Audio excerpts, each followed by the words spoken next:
ನಮಸ್ಕಾರ ವೀಕ್ಷಕರೇ, ನಾನು ರಾಜೇಂದ್ರ ಬುರುಡಿಕಟ್ಟಿ. ಕನ್ನಡ ವ್ಯಾಕರಣ ಸರಣಿ ಪಾಠಗಳಿಗಾಗಿ ತಮ್ಮೆಲ್ಲರಿಗೂ ಕೂಡ ಪ್ರೀತಿಪೂರ್ವಕವಾಗಿರ್ತಕ್ಕಂಥ ಸ್ವಾಗತ. ಸ್ನೇಹಿತರೆ, ನಾನು ಮತ್ತೊಂದು ಹೊಸ ಕನ್ನಡ ವ್ಯಾಕರಣ ಪಾಠದೊಂದಿಗೆ ಇವತ್ತು ತಮ್ಮ ಜೊತೆಗಿದ್ದೇನೆ. ಈ ಪಾಠವನ್ನು ಆರಂಭ ಮಾಡಲಿಕ್ಕಂತೂ ಮೊದಲು ತಮ್ಮಲ್ಲಿ 3 ಮನವಿ. ಒಂದು, ತಮಗೀಗಾಗಲೇ ಅನೇಕರಿಗೆ ಗೊತ್ತಿರುವ ಹಾಗೆ ಈ ಸರಣಿ ವ್ಯಾಕರಣ ಪಾಠಗಳು ನನ್ನ ರಾಬೋ ಲೈನ್ಸ್ ಚಾನಲ್ ಮೂಲಕ ಬಿತ್ತರಗೊಳ್ತಾ ಇವೆ. ಈ ಚಾನಲ್ ವ್ಯಾಕರಣ ಸೇರಿದಂತೆ ಭಾಷೆಯ ವಿವಿಧ ಅಂಶಗಳನ್ನು ಒಳಗೊಂಡಿರ್ತಕ್ಕಂಥ ಚಾನಲ್. ಆಸಕ್ತರು ಯಾರು ಹೊಸದಾಗಿ ಈ ವಿಡಿಯೋ ನೋಡಲಿಕ್ಕೆ ಬಂದಿದ್ದೀರಿ, ಈ ಚಾನಲ್ಗೆ ಸಬ್ಸ್ಕ್ರೈಬ್ ಮಾಡ್ಕೊಳ್ಳಿ. ಜೊತೆಗೆ ಅಲ್ಲಿರ್ತಕ್ಕಂಥ ಬೆಲ್ ಬಟನನ್ನು ಒತ್ತಿದರೆ ತಮಗೆ ನಾನು ಮಾಡ್ತಕ್ಕಂಥ ಎಲ್ಲ ವೀಡಿಯೋಗಳ ನೋಟಿಫಿಕೇಷನ್ ತಮಗೆ ಬರ್ತದೆ. ಎರಡನೆಯದು, ಇದು ವ್ಯಾಕರಣದ ಪಾಠಗಳಾಗಿರೋದರಿಂದ ಎಲ್ಲಿ ಬೇಕಲ್ಲೋ ಯಾವುದೋ ವೀಡಿಯೋವನ್ನು ನೋಡಿದರೆ ಅಷ್ಟು ಸಮರ್ಪಕವಾಗಿ ಕಲಿಕೆ ಆಗೋದಿಲ್ಲ. ಒಂದು ಕ್ರಮಬದ್ಧತೆ ಅಂತಕ್ಕಂಥದ್ದು ಇರಬೇಕಾಗ್ತದೆ. ಈ ಹಿನ್ನೆಲೆಯಲ್ಲಿ ನಿಮ್ಮಲ್ಲಿ ವಿನಂತಿ ಏನಂದರೆ, ನನ್ನ ಚಾನಲಿಗೆ ಹೋದರೆ ಅಲ್ಲಿ ಕನ್ನಡ ವ್ಯಾಕರಣ ಅಂತಕ್ಕಂಥ ಒಂದು ಪ್ಲೇ ಲಿಸ್ಟ್ ಇದೆ. ಅಲ್ಲಿ ಪಾಠ 1, ಪಾಠ 2, ಪಾಠ 3 ಹೀಗೆ ಸೀರಿಯಲ್ಲಾಗಿ ಪಾಠಗಳಿವೆ. ಇವು ಸಾಕಷ್ಟು ದೊಡ್ಡ ದೊಡ್ಡ ವಿಡಿಯೋಗಳು.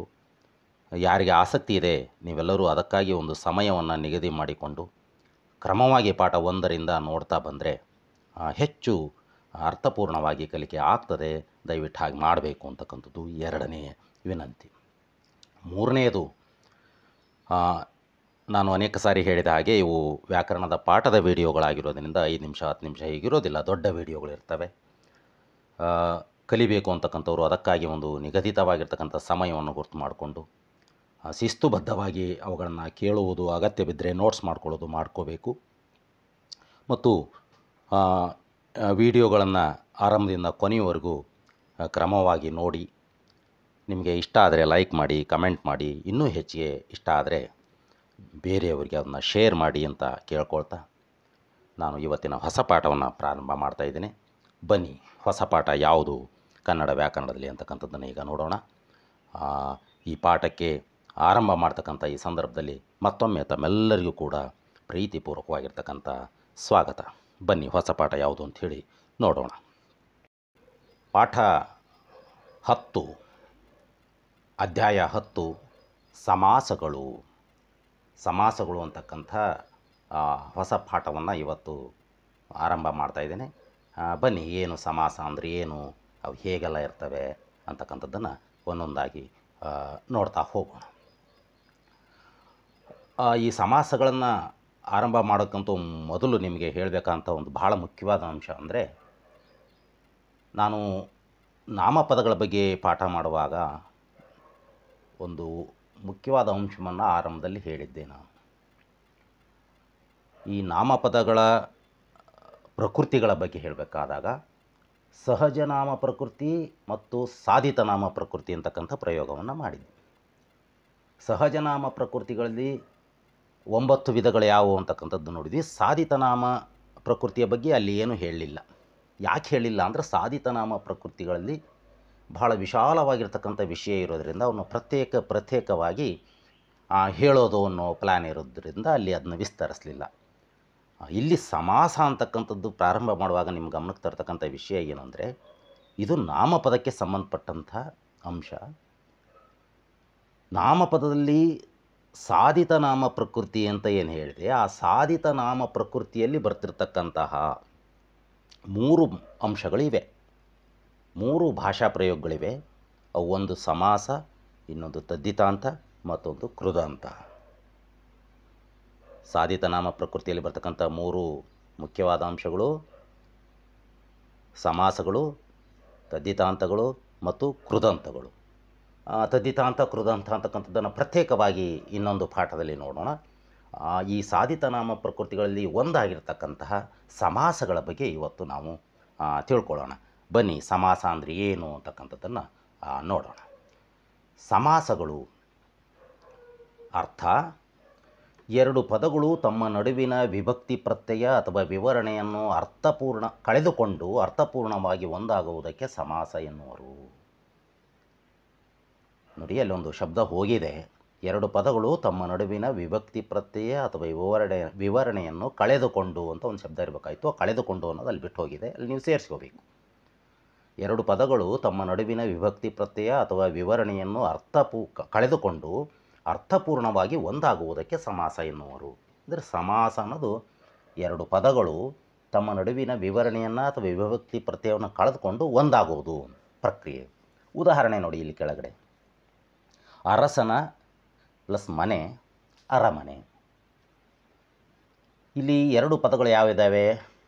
ಅರಸ ಅಂತಕ್ಕಂಥದ್ದು ಒಂದು ಪದ ಇದೆ, ಮನೆ ಅಂತಕ್ಕಂಥದ್ದು ಒಂದು ಪದ ಇದೆ. ಅರಸನ ಅಲ್ಲಿ ಅರಸನ ಪದಕ್ಕೆ ಸೇರಿ ವಿಭಕ್ತಿ ಪ್ರತ್ಯಯ ಇದೆ. ಆ ವಿಭಕ್ತಿ ಪ್ರತ್ಯಯ ಹೋಗಿ ಅರಮನೆ ಅಂಥೇಳಿ ಒಂದೇ ಶಬ್ದ ಆಗಿದೆ. ಕೆಳಗಡೆ ನೋಡಿ, ಚಕ್ರವನ್ನು ಪಾಣಿಯಲ್ಲಿ ಹಿಡಿದವನು ವಿವರಣೆ ಇದೆ. ಚಕ್ರಪಾಣಿ ಅಂದರೆ ಮೇಲಿನದು ವಿಭಕ್ತಿ ಪ್ರತ್ಯಯ ಕಳೆದುಕೊಂಡು ಒಂದಾಗಿದೆ, ಕೆಳಗಿಂದು ವಿವರಣೆಯನ್ನು ಕಳ್ಕೊಂಡು ಒಂದಾಗಿದೆ. ನಾನು ಅರ್ಥದಲ್ಲಿ ಹೇಳಿದೆ, ಎರಡು ಪದಗಳು ತಮ್ಮ ನಡುವಿನ ವಿಭಕ್ತಿ ಪ್ರತ್ಯಯ ಕಳ್ಕೊಳ್ತವೆ, ಇಲ್ಲದ್ರೆ ವಿವರಣೆಯನ್ನು ಕಳ್ಕೊಂಡು ಒಂದಾಗ್ತವೆ ಅಂತ. ಎರಡಕ್ಕೂ ಒಂದೊಂದು ಉದಾಹರಣೆಯನ್ನು ಇಲ್ಲಿ ನಾವು ನೋಡಬಹುದು. ಅರಸನ ಮನೆ ಎನ್ನುವಲ್ಲಿ ವಿಭಕ್ತಿ ಪ್ರತ್ಯಯ ಹೋಗಿದೆ. ಚಕ್ರವನ್ನು ಪಾಣಿಯಲ್ಲಿ ಹಿಡಿದವನು ಚಕ್ರಪಾಣಿ ಎನ್ನುವಾಗ ವಿವರಣೆ ಹೋಗಿ ಚಕ್ರಪಾಣಿ ಅಂತಕ್ಕಂಥ ಒಂದು ಸಮಗ್ರ ಪದ, ಸಮಸ್ತ ಪದ ಉಂಟಾಗಿದೆ. ಈಗ ಈ ಸಮಾಸ ಅಂತಕ್ಕಂಥದ್ದು ಏನು ಹಂಗಂದರೆ ಅಂತ ನೋಡಿದ್ವಿ. ಈ ಸಮಾಸ ಅಂತಕ್ಕಂಥದ್ದನ್ನು ನಾವು ಅಭ್ಯಾಸ ಮಾಡುವಾಗ ಕೆಲವು ಪಾರಿಭಾಷಿಕ ಪದಗಳನ್ನು ಬಳಸ್ತೀವಿ. ಅವುಗಳ ವಿವರಣೆಯನ್ನು ನೋಡೋಣ ಬನ್ನಿ. ಸಮಾಸದ ಪಾರಿಭಾಷಿಕ ಪದಗಳು. ಸಮಾಸ ಪ್ರಕ್ರಿಯೆಯನ್ನು ನಾವು ಅಭ್ಯಾಸ ಮಾಡುವಾಗ ಕೆಲವು ಪದಗಳನ್ನು ಕೇಳ್ತಿರ್ತೀವಿ. ಒಂದು ಸಮಾಸ ಅಂತ ಕೇಳ್ತೀವಿ, ಪೂರ್ವ ಪದ ಅಂತ ಕೇಳ್ತೀವಿ, ಉತ್ತರ ಪದ ಅಂತ ಕೇಳ್ತೀವಿ, ಸಮಾಸ ಪದ ಅಂತ ಕೇಳ್ತೀವಿ. ಸಮಾಸ ಪದ, ಸಮಸ್ತ ಪದ, ಸಮಗ್ರ ಪದ ಅಂಥೇಳಿ ಕರಿತೀವಿ. ಅಂದರೆ ಇವು ಸಂಧಿಗಳನ್ನು ಹೇಳುವಾಗಲೂ ಕೂಡ ನಾವು ಇದನ್ನ ಹೇಳಿದ್ವಿ. ಪೂರ್ವ ಪದ, ಉತ್ತರ ಪದ, ಸಮಾಸ ಪದ ಹಂಗಂದ್ರೆ ಏನು ಅಂತಕ್ಕಂಥದ್ದನ್ನು. ಏನು ಅವುಗಳನ್ನು ಇನ್ನೊಂದು ಪಟ್ಟು ನಾವು ನೆನಪು ಮಾಡ್ಕೊಳ್ಳೋಣ ಬನ್ನಿ.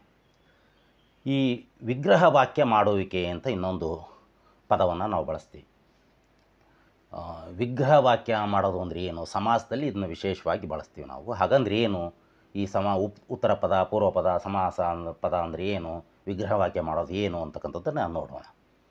ನೋಡಿ, ಇಲ್ಲಿ ಕೆಲವು ಉದಾಹರಣೆಗಳಿದ್ದಾವೆ. ಒಂದು, ಮರದ ಪ್ಲಸ್ ಕಾಲು ಮರಗಾಲು, ಊರಿಗೆ ಪ್ಲಸ್ ದಾರಿ ಊರದಾರಿ. ಇಲ್ಲಿ ಪದಗಳಿದ್ದಾವೆ ನೋಡಿ, 3 ಪದಗಳಿದ್ದಾವೆ. ಮೊದಲೊಂದು ಬರ್ತಿದ್ವಿ, ಆಮೇಲೆ ಪ್ಲಸ್ ಹಾಕಿ ಒಂದು ಬರ್ತಿದ್ವಿ, ಈಕ್ವಲ್ಸ್ ಹಾಕಿ ಇನ್ನೊಂದು ಬರ್ತಿದ್ವಿ. ಇವಕ್ಕೆ ಮೊದಲನೇ ಪದಗಳಿದ್ದಾವೆ ನೋಡಿ, ಮರದ ಮತ್ತು ಊರಿಗೆ. ಇವಕ್ಕೆ ಪೂರ್ವ ಪದ ಅಂತೇಳಿ ಕರೀತಾರೆ. ಪೂರ್ವ ಪದ ಅಂದರೆ ಪೂರ್ವ ದಿಕ್ಕಿಗಿರೋ ಪದ ಅಂತ ಅರ್ಥ ಅಲ್ಲ. ಪೂರ್ವ ಅನ್ನೋದಕ್ಕೆ ಪೂರ್ವ, ಪಶ್ಚಿಮ ಇವು ದಿಕ್ಕುಗಳ ಹೆಸರಾದರೆ, ಭಾಷೆಯಲ್ಲಿ ಪೂರ್ವ ಅಂದರೆ ಮೊದಲಿಂದು ಅಂತ, ಪೂರ್ವಜರು ಅಂತ ಕಳ್ತೀವಿ ನಾವು, ಹಿಂದಿನವರು ಅನ್ನೋ ಕಾರಣಕ್ಕೆ. ಹೌದಾ? ಉತ್ತರ ಅಂದರೆ ನಂತರದ್ದು ಅಂತ. ಪೂರ್ವ ಅಂದರೆ ಮೊದಲಿಂದು, ಉತ್ತರ ಅಂದರೆ ನಂತರದ್ದು ಅಂತ. ಉತ್ತರ ಅಂದರೆ ಉತ್ತರ ದಿಕ್ಕು ಅಂತ ಅಲ್ಲ. ಹಾಗಾಗಿ ಪೂರ್ವ ಅಂದರೆ ಇದು ಪೂರ್ವ ಪದ ಆದರೆ ಇದು ಪಶ್ಚಿಮ ಪದ ಆಗಬೇಕಾಯ್ತಲ್ಲ ಮುಂದಿಂದು ಅಂತ ಹೇಳಿ, ಅಥವಾ ಇದು ಉತ್ತರ ಪದ ಆದರೆ ಅದು ದಕ್ಷಿಣ ಪದ ಆಗ್ಬೋದಾಗಿತ್ತಲ್ಲ ಅಂಥೇಳಿ ನೀವು ಆರಂಭದ ವಿದ್ಯಾರ್ಥಿಗಳು ವಿಶೇಷವಾಗಿ ಅದನ್ನು ಗೊಂದಲವನ್ನು ಉಂಟು ಮಾಡ್ಕೊಳ್ಬಾರ್ದು. ಪೂರ್ವ, ಉತ್ತರ ಅನ್ನೋದಕ್ಕೆ ಇಲ್ಲಿ ಬೇರೆಯದೇ ಆದ ಅರ್ಥಗಳಿವೆ. ಪೂರ್ವ ಅಂದರೆ ಮೊದಲಿಂದು, ಉತ್ತರ ಅಂದರೆ ನಂತರದ್ದು ಅಂತ. ಉತ್ತರ ಕ್ರಿಯೆ ಅಂತಿರ್ತಾರೆ, ಉತ್ತರ ರಾಮಾಯಣ ಅಂತಿರ್ತಾರೆ, ನಂತರದ್ದು ಅಂತ ಅರ್ಥ. ಪೂರ್ವಜರು, ಹೌದಾ? ಪೂರ್ವ ಪೀಠಿಕೆ ಈ ರೀತಿ ಬಳಸ್ತಿರ್ತಾರೆ ಪೂರ್ವ. ಹಾಗಾದರೆ ಇಲ್ಲಿ ಅರ್ಥ ಮಾಡ್ಕೋಬೇಕಾಗಿದ್ದು ಪೂರ್ವ ಅಂದರೆ ಮೊದಲಿಂದು, ಉತ್ತರ ಅಂದರೆ ನಂತರದ್ದು ಅಂತ. ನೋಡತ್ತಿ ಉದಾಹರಣೆ ನೋಡತ್ತೆ ಗೊತ್ತಾಗ್ತದೆ ನಿಮಗೆ. ಮರದ ಕಾಲು ಅನ್ನೋದರಲ್ಲಿ ಮರದ ಪೂರ್ವ ಪದ, ಕಾಲು ಅನ್ನೋದು ಉತ್ತರ ಪದ. ಮತ್ತು ಕೂಡಿಸಿ ಬರೆದ ಪದ, ಅದಕ್ಕೆ ಸಮಾಸ ಪದ ಅಥವಾ ಸಮಸ್ತ ಪದ, ಸಮಗ್ರ ಪದ ಹೀಗೆಲ್ಲ ಕರೀತಾರೆ. ಇಲ್ಲಿ ಮುಖ್ಯವಾಗಿ ನಾವು ತಿಳ್ಕೊಬೇಕಾಗಿದ್ದು, ಮೊದಲು ಬರೆದದ್ದು ಪೂರ್ವ ಪದ, ನಂತರ ಬರೆಯೋದು ಉತ್ತರ ಪದ, ಕೂಡಿಸಿ ಬರೆಯೋದು ಸಮಾಸ ಪದ. ಎರಡನೇ ಉದಾಹರಣೆಯಲ್ಲಿ ಊರಿಗೆ ದಾರಿ ಊರದಾರಿ. ಹೀಗೊಂದು ಉದಾಹರಣೆ ಕೊಟ್ಟು ನಿಮಗೆ ಇಲ್ಲಿ ಉತ್ತರ ಪದ ಯಾವುದು ಅಂತ ಕೇಳಿದರೆ ದಾರಿ ಅಂತ ಹೇಳಬೇಕಾಗ್ತದೆ. ಹಾಗಾದರೆ ಇಲ್ಲಿ ಎರಡನೇ ಅಂಶವಾಗಿ ನಾವೇನು ತಿಳ್ಕೊಂಡ್ವಿ? ಒಂದನೇದು ಸಮಾಸ ಅಂದರೆ ಏನು ಅಂತ ತಿಳ್ಕೊಂಡ್ವಿ. ಎರಡನೇದು ಅಲ್ಲಿ ಬಳಸ್ತಕ್ಕಂಥ ಪಾರಿಭಾಷಿಕ ಪದಗಳನ್ನು ತಿಳ್ಕೊಂಡ್ವಿ. ಪೂರ್ವ ಪದ ಅಂದ್ರೇನು, ಉತ್ತರ ಪದ ಅಂದ್ರೇನು, ಸಮಾಸ ಪದ ಅಂದರೆ ಏನು ಅಂತಕ್ಕಂಥದ್ದನ್ನು ತಿಳ್ಕೊಂಡ್ವಿ. ಈಗ ಈ ಸಮಾಸಗಳ ವಿಧಗಳನ್ನು ತಿಳ್ಕೊಳ್ಳೋಣ ಬನ್ನಿ. ಎಷ್ಟು ರೀತಿಯ ಸಮಾಸಗಳಿದ್ದಾವೆ ಕನ್ನಡ ಭಾಷೆಯನ್ನು ಅಭ್ಯಾಸ ಮಾಡುವಾಗ ಮುಖ್ಯವಾಗಿ ಅಂತಕ್ಕಂಥದ್ದನ್ನು ನೋಡೋಣ. ಸಮಾಸಗಳ ಪ್ರಕಾರಗಳು. ಸಮಾಸಗಳಲ್ಲಿ ಮುಖ್ಯವಾಗಿ 8 ವಿಧಗಳಿವೆ, 8 ಪ್ರಕಾರಗಳಿವೆ. ಅವು ಯಾವುವು ನೋಡೋಣ. ತತ್ಪುರುಷ ಸಮಾಸ, ಕರ್ಮಧಾರೇಯ ಸಮಾಸ, ದ್ವಿಗು ಸಮಾಸ, ದ್ವಂದ್ವ ಸಮಾಸ, ಅಂಶಿ ಸಮಾಸ, ಬಹುರ್ವಿ ಸಮಾಸ, ಕ್ರಿಯಾ ಸಮಾಸ, ಗಮಕ ಸಮಾಸ. ನೆನ್ಪಿಡೋದ್ರ ಸಲುವಾಗಿ ಒಂದು ಎರಡು ಹೇಳೋದು ಮತ್ತು ಇದೇ ಕ್ರಮದಲ್ಲಿ ಹೇಳೋದು ಅಭ್ಯಾಸ ಮಾಡ್ಕೊಳ್ಳೋದು ವಿದ್ಯಾರ್ಥಿಗಳು ವಿಶೇಷವಾಗಿ. ಅದೇ ಕ್ರಮದಲ್ಲಿ ಹೇಳಬೇಕು ಅಂತ ಏನಿಲ್ಲ. ಅದನ್ನು ನೆನ್ಪಿಡೋದು ಮತ್ತು ಸುಲಭವಾಗಿ ನೀವು ನೆನ್ಪಿಡ್ಲಿಕ್ಕೆ ಅನುಕೂಲ ಆಗಲಿ ಅನ್ನೋದಾದರೆ ಅದನ್ನ ನಾವೇನು ಹೇಳ್ತೀವಿ, ತತ್ಪುರುಷ ಕರ್ಮಧಾರೆ, ದ್ವಿಗು ದ್ವಂದ್ವ, ಅಂಶಿ ಬಹುರ್ವಿ, ಕ್ರಿಯಾ ಗಮಕ. ಅಂದರೆ ಸಮಾಸ, ಎಲ್ಲದಕ್ಕೂ ಸಮಾಸ ಸೇರಿಸಿ ಹೇಳಬೇಕಲ್ಲ, ಅದನ್ನ ಬಿಟ್ಟು ನೆನ್ಪು ಪಟ್ಕೊಳ್ಳೋಕ್ಕಾಗಿ ನಾವೇನು ಹೇಳ್ತೀವಿ, ಎರಡು ಜೋಡಿ ಹೇಳ್ತೀವಿ. ಇದೇ ಕ್ರಮದಲ್ಲಿ ಬರೆಯೋದು, ಇದೇ ಕ್ರಮದಲ್ಲಿ ಓದೋದು, ಇದೇ ಕ್ರಮದಲ್ಲಿ ಅಭ್ಯಾಸ ಮಾಡೋದು ನೀವು ಮಾಡಿದರೆ ಅದು ನೆನ್ಪುಳಿತದೆ ಅನ್ನೋ ಕಾರಣಕ್ಕಾಗಿ ನಾನು ಹಾಗೆ ಹೇಳಿದೆ. ತತ್ಪುರುಷ ಕರ್ಮಧಾರೆ, ದ್ವಿಗು ದ್ವಂದ್ವ, ಅಂಶಿ ಬಹುರ್ವಿ, ಕ್ರಿಯಾ ಗಮಕ. ಹೀಗೆ ಒಟ್ಟು 8 ಸಮಾಸಗಳು ಕನ್ನಡ ಭಾಷೆಯನ್ನು ಅಭ್ಯಾಸ ಮಾಡುವಾಗ ನಮಗೆ ಮುಖ್ಯವಾಗಿ ಸಿಗ್ತವೆ. ಬನ್ನಿ ಒಂದೊಂದಾಗಿ ಅಭ್ಯಾಸ ಮಾಡೋಣ, ನೋಡೋಣ ಅವು ಹಾಗಂದ್ರೆ ಏನು, ಉದಾಹರಣೆಗಳನ್ನು ನೋಡ್ತಾ ಹೋಗೋಣ. ಮೊದಲನೇದಾಗಿ ತತ್ಪುರುಷ ಸಮಾಸ. ನೋಡಿ, ತತ್ಪುರುಷ ಸಮಾಸ ಅರ್ಥ ಏನು ಅಂದರೆ, ಪೂರ್ವಪದ, ಈಗ ಪೂರ್ವಪದ ಅಂದ್ರೇನು, ಉತ್ತರ ಪದ ಅಂದ್ರೇನು ಅಂತ ನಾವು ಮೊದಲು ತಿಳ್ಕೊಳ್ತಾ ಇದ್ದರೆ ಇಲ್ಲಿಗೂ ಅರ್ಥ ಆಗೋದಿಲ್ಲ. ಆ ಕಾರಣಕ್ಕಾಗಿ ಪಾರಿಭಾಷಿಕ ಪದಗಳನ್ನು ಮೊದಲೇ ಹೇಳಿದು.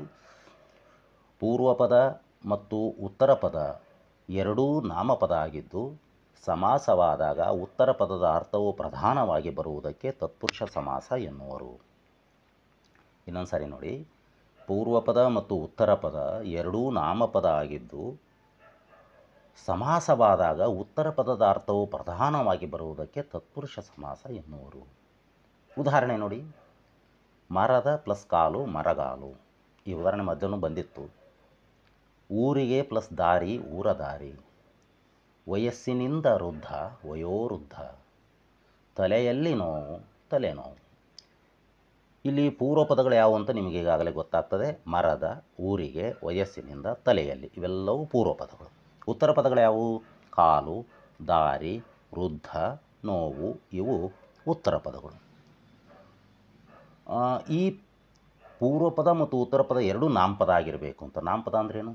ನಾಮಪದದ ಅಧ್ಯಾಯವನ್ನು ಹೇಳುವಾಗ ನಾನು ಹೇಳಿದ್ದೇನೆ, ಹೆಸರು ಹೇಳ್ತಕ್ಕಂಥ ಪದಗಳು. ಈಗ ಮರದ ಅಂದ್ರಲ್ಲಿ ಮರ ಅನ್ನೋದು ಒಂದು ಹೆಸರು, ಕಾಲು ಅನ್ನೋದು ಒಂದು ಹೆಸರು, ಊರಿಗೆ ಅನ್ನೋದ್ರಲ್ಲಿ ಊರು ಅನ್ನೋದು ಒಂದು ಹೆಸರು, ದಾರಿ ಅನ್ನೋದ್ರ ಒಂದು ಹೆಸರು, ವಯಸ್ಸು ಅನ್ನೋದು ಒಂದು ಸ್ಥಿತಿಯ ಹೆಸರು, ವೃದ್ಧ ಹೆಸರು, ತಲೆಯಲ್ಲಿ ಅದು ಒಂದು ಹೆಸರು, ನೋವು ಅನ್ನೋದು ಹೆಸರು. ಅಂದರೆ ಉತ್ತರ ಪದ ಮತ್ತು ಪೂರ್ವ ಪದ ಎರಡೂ ಹೆಸರು ಪದಗಳಾಗಿರಬೇಕು, ಅಂದರೆ ನಾಮಪದಗಳಾಗಿರಬೇಕು, ಒಂದು ಕಂಡೀಷನ್ನು.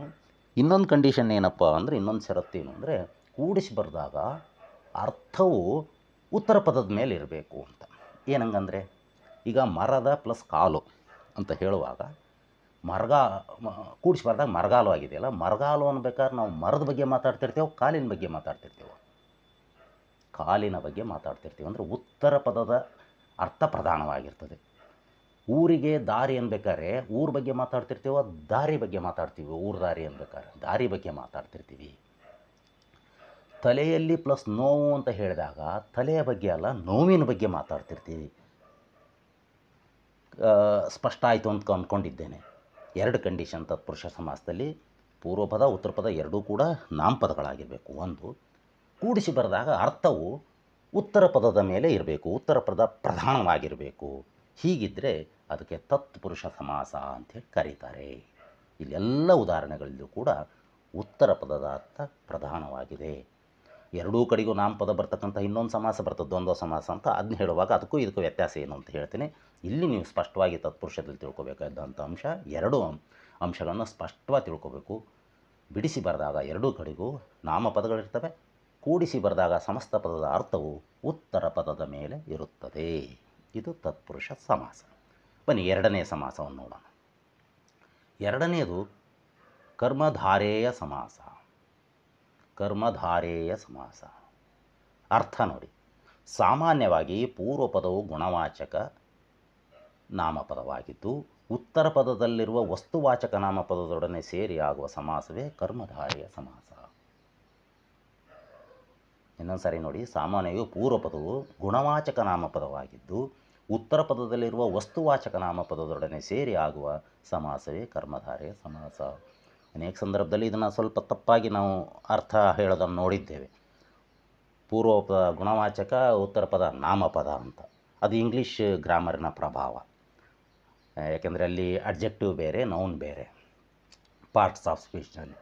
ನಮ್ಮಲ್ಲಿ ಗುಣವಾಚಕ ಅನ್ನೋದು ನಾಮಪದದಿಂದ ಸಪ್ರೇಟ್ ಆಗಿರ್ತಕ್ಕಂಥದ್ದಲ್ಲ, ನಾಮಪದದ ಒಂದು ಭಾಗ ಅದು.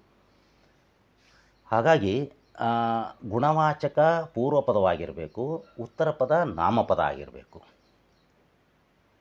ಅರ್ಥ ಉತ್ತರ ಪದದ ಮೇಲೆ ಇರ್ತದೆ. ನೋಡಿ ಇಲ್ಲಿ ಹೇಳೋಣ, ಉದಾಹರಣೆ ನೋಡಿ. ಬಿಳಿದು ಪ್ಲಸ್ ತಿಂಗಳು ಬೆಳದಿಂಗಳು, ಕರಿದು ಪ್ಲಸ್ ಮೋಡ ಕಾರ್ಮೋಡ ಅಥವಾ ಕರಿಮೋಡ, ಹಿರಿದು ಪ್ಲಸ್ ಬಾಗಿಲು ಹೆಬ್ಬಾಗಿಲು, ಕೆಂಪುದು ತುಟಿ ಕೆಂದುಟಿ, ಚಿಕ್ಕವಳು ಹುಡುಗಿ ಚಿಕ್ಕ ಹುಡುಗಿ. ಈ ಪದಗಳನ್ನು ನೋಡಿ, ಮೊದಲನೇದರಲ್ಲಿ ಏನಿತ್ತು ಅಂದರೆ, ಮೊದಲನೇದು ಯಾವುದು ತತ್ಪುರುಷ ಸಮಾಸದಲ್ಲಿ ಎರಡೂ ಕಡೆಗೆ ಹೆಸರನ್ನು ಹೇಳ್ತಕ್ಕಂಥ ಪದಗಳೇ ಇದ್ದವು. ಇಲ್ಲಿ ನೋಡಿ, ಈ ಬಿಳಿದು ಅನ್ನೋದು ವಸ್ತುವಾಚಕದ ಹೆಸರಲ್ಲ, ಅದು ತಿಂಗಳು ಅನ್ನೋದು ಹೆಸರು. ಆ ತಿಂಗಳು ಹೇಗಿದೆ ಅಂಥೇಳಿ ಮೊದಲನೇದು ಅದರ ಗುಣವಿಶೇಷತೆಯನ್ನು ಹೇಳ್ತದೆ. ಪೂರ್ವ ಪದವು ಗುಣವಿಶೇಷತೆಯನ್ನು ಹೇಳಬೇಕು. ಯಾವುದರ ಗುಣವಿಶೇಷತೆಯನ್ನು? ಉತ್ತರ ಪದದ ಗುಣವಿಶೇಷತೆಯನ್ನು ಹೇಳಬೇಕು. ಇಂಗ್ಲೀಷ್ನಲ್ಲಿ ಅಡ್ಜೆಕ್ಟಿವ್ ಅಂತಾರಲ್ಲ, ಆ ರೀತಿಯ ಪದಗಳು ಬಳಕೆ ಆಗ್ತವೆ. ಅಂದರೆ ಅಡ್ಜೆಕ್ಟಿವ್ಸ್ ಗುಣವಾಚಕ ಪೂರ್ವ ಪದ ಇರ್ತದೆ, ಎರಡನೆಯದು ನಾಮಪದ ಹೆಸರು ಹೇಳ್ತದೆ. ಇಲ್ಲಿ ನೋಡಿ, ಬಿಳಿದು ತಿಂಗಳು ಬೆಳದಿಂಗಳು ಅಂದರೆ ತಿಂಗಳು ಅಂದರೆ ಚಂದ್ರ. ಚಂದ್ರ ಹೇಗಿದ್ದಾನೆ? ಬೆಳ್ಳಗಿದ್ದಾನೆ, ಬೆಳದಿಂಗಳು. ಹೌದಾ? ಕರಿದು ಮೋಡ, ಮೋಡ ಹೇಗಿದೆ? ಕಪ್ಪಾಗಿದೆ. ಹಿರಿದು ಬಾಗಿಲು, ಬಾಗಿಲು ಹೇಗಿದೆ? ಹಿರಿದು ದೊಡ್ಡದಾಗಿದೆ, ಹೆಬ್ಬಾಗಿಲು. ತುಟಿ ಹೇಗಿದೆ? ಆ ತುಟಿ ಹೇಗಿದೆ ಅನ್ನೋದನ್ನು ಕೆಂಪುದು ಅಂತ ಹೇಳ್ತದೆ.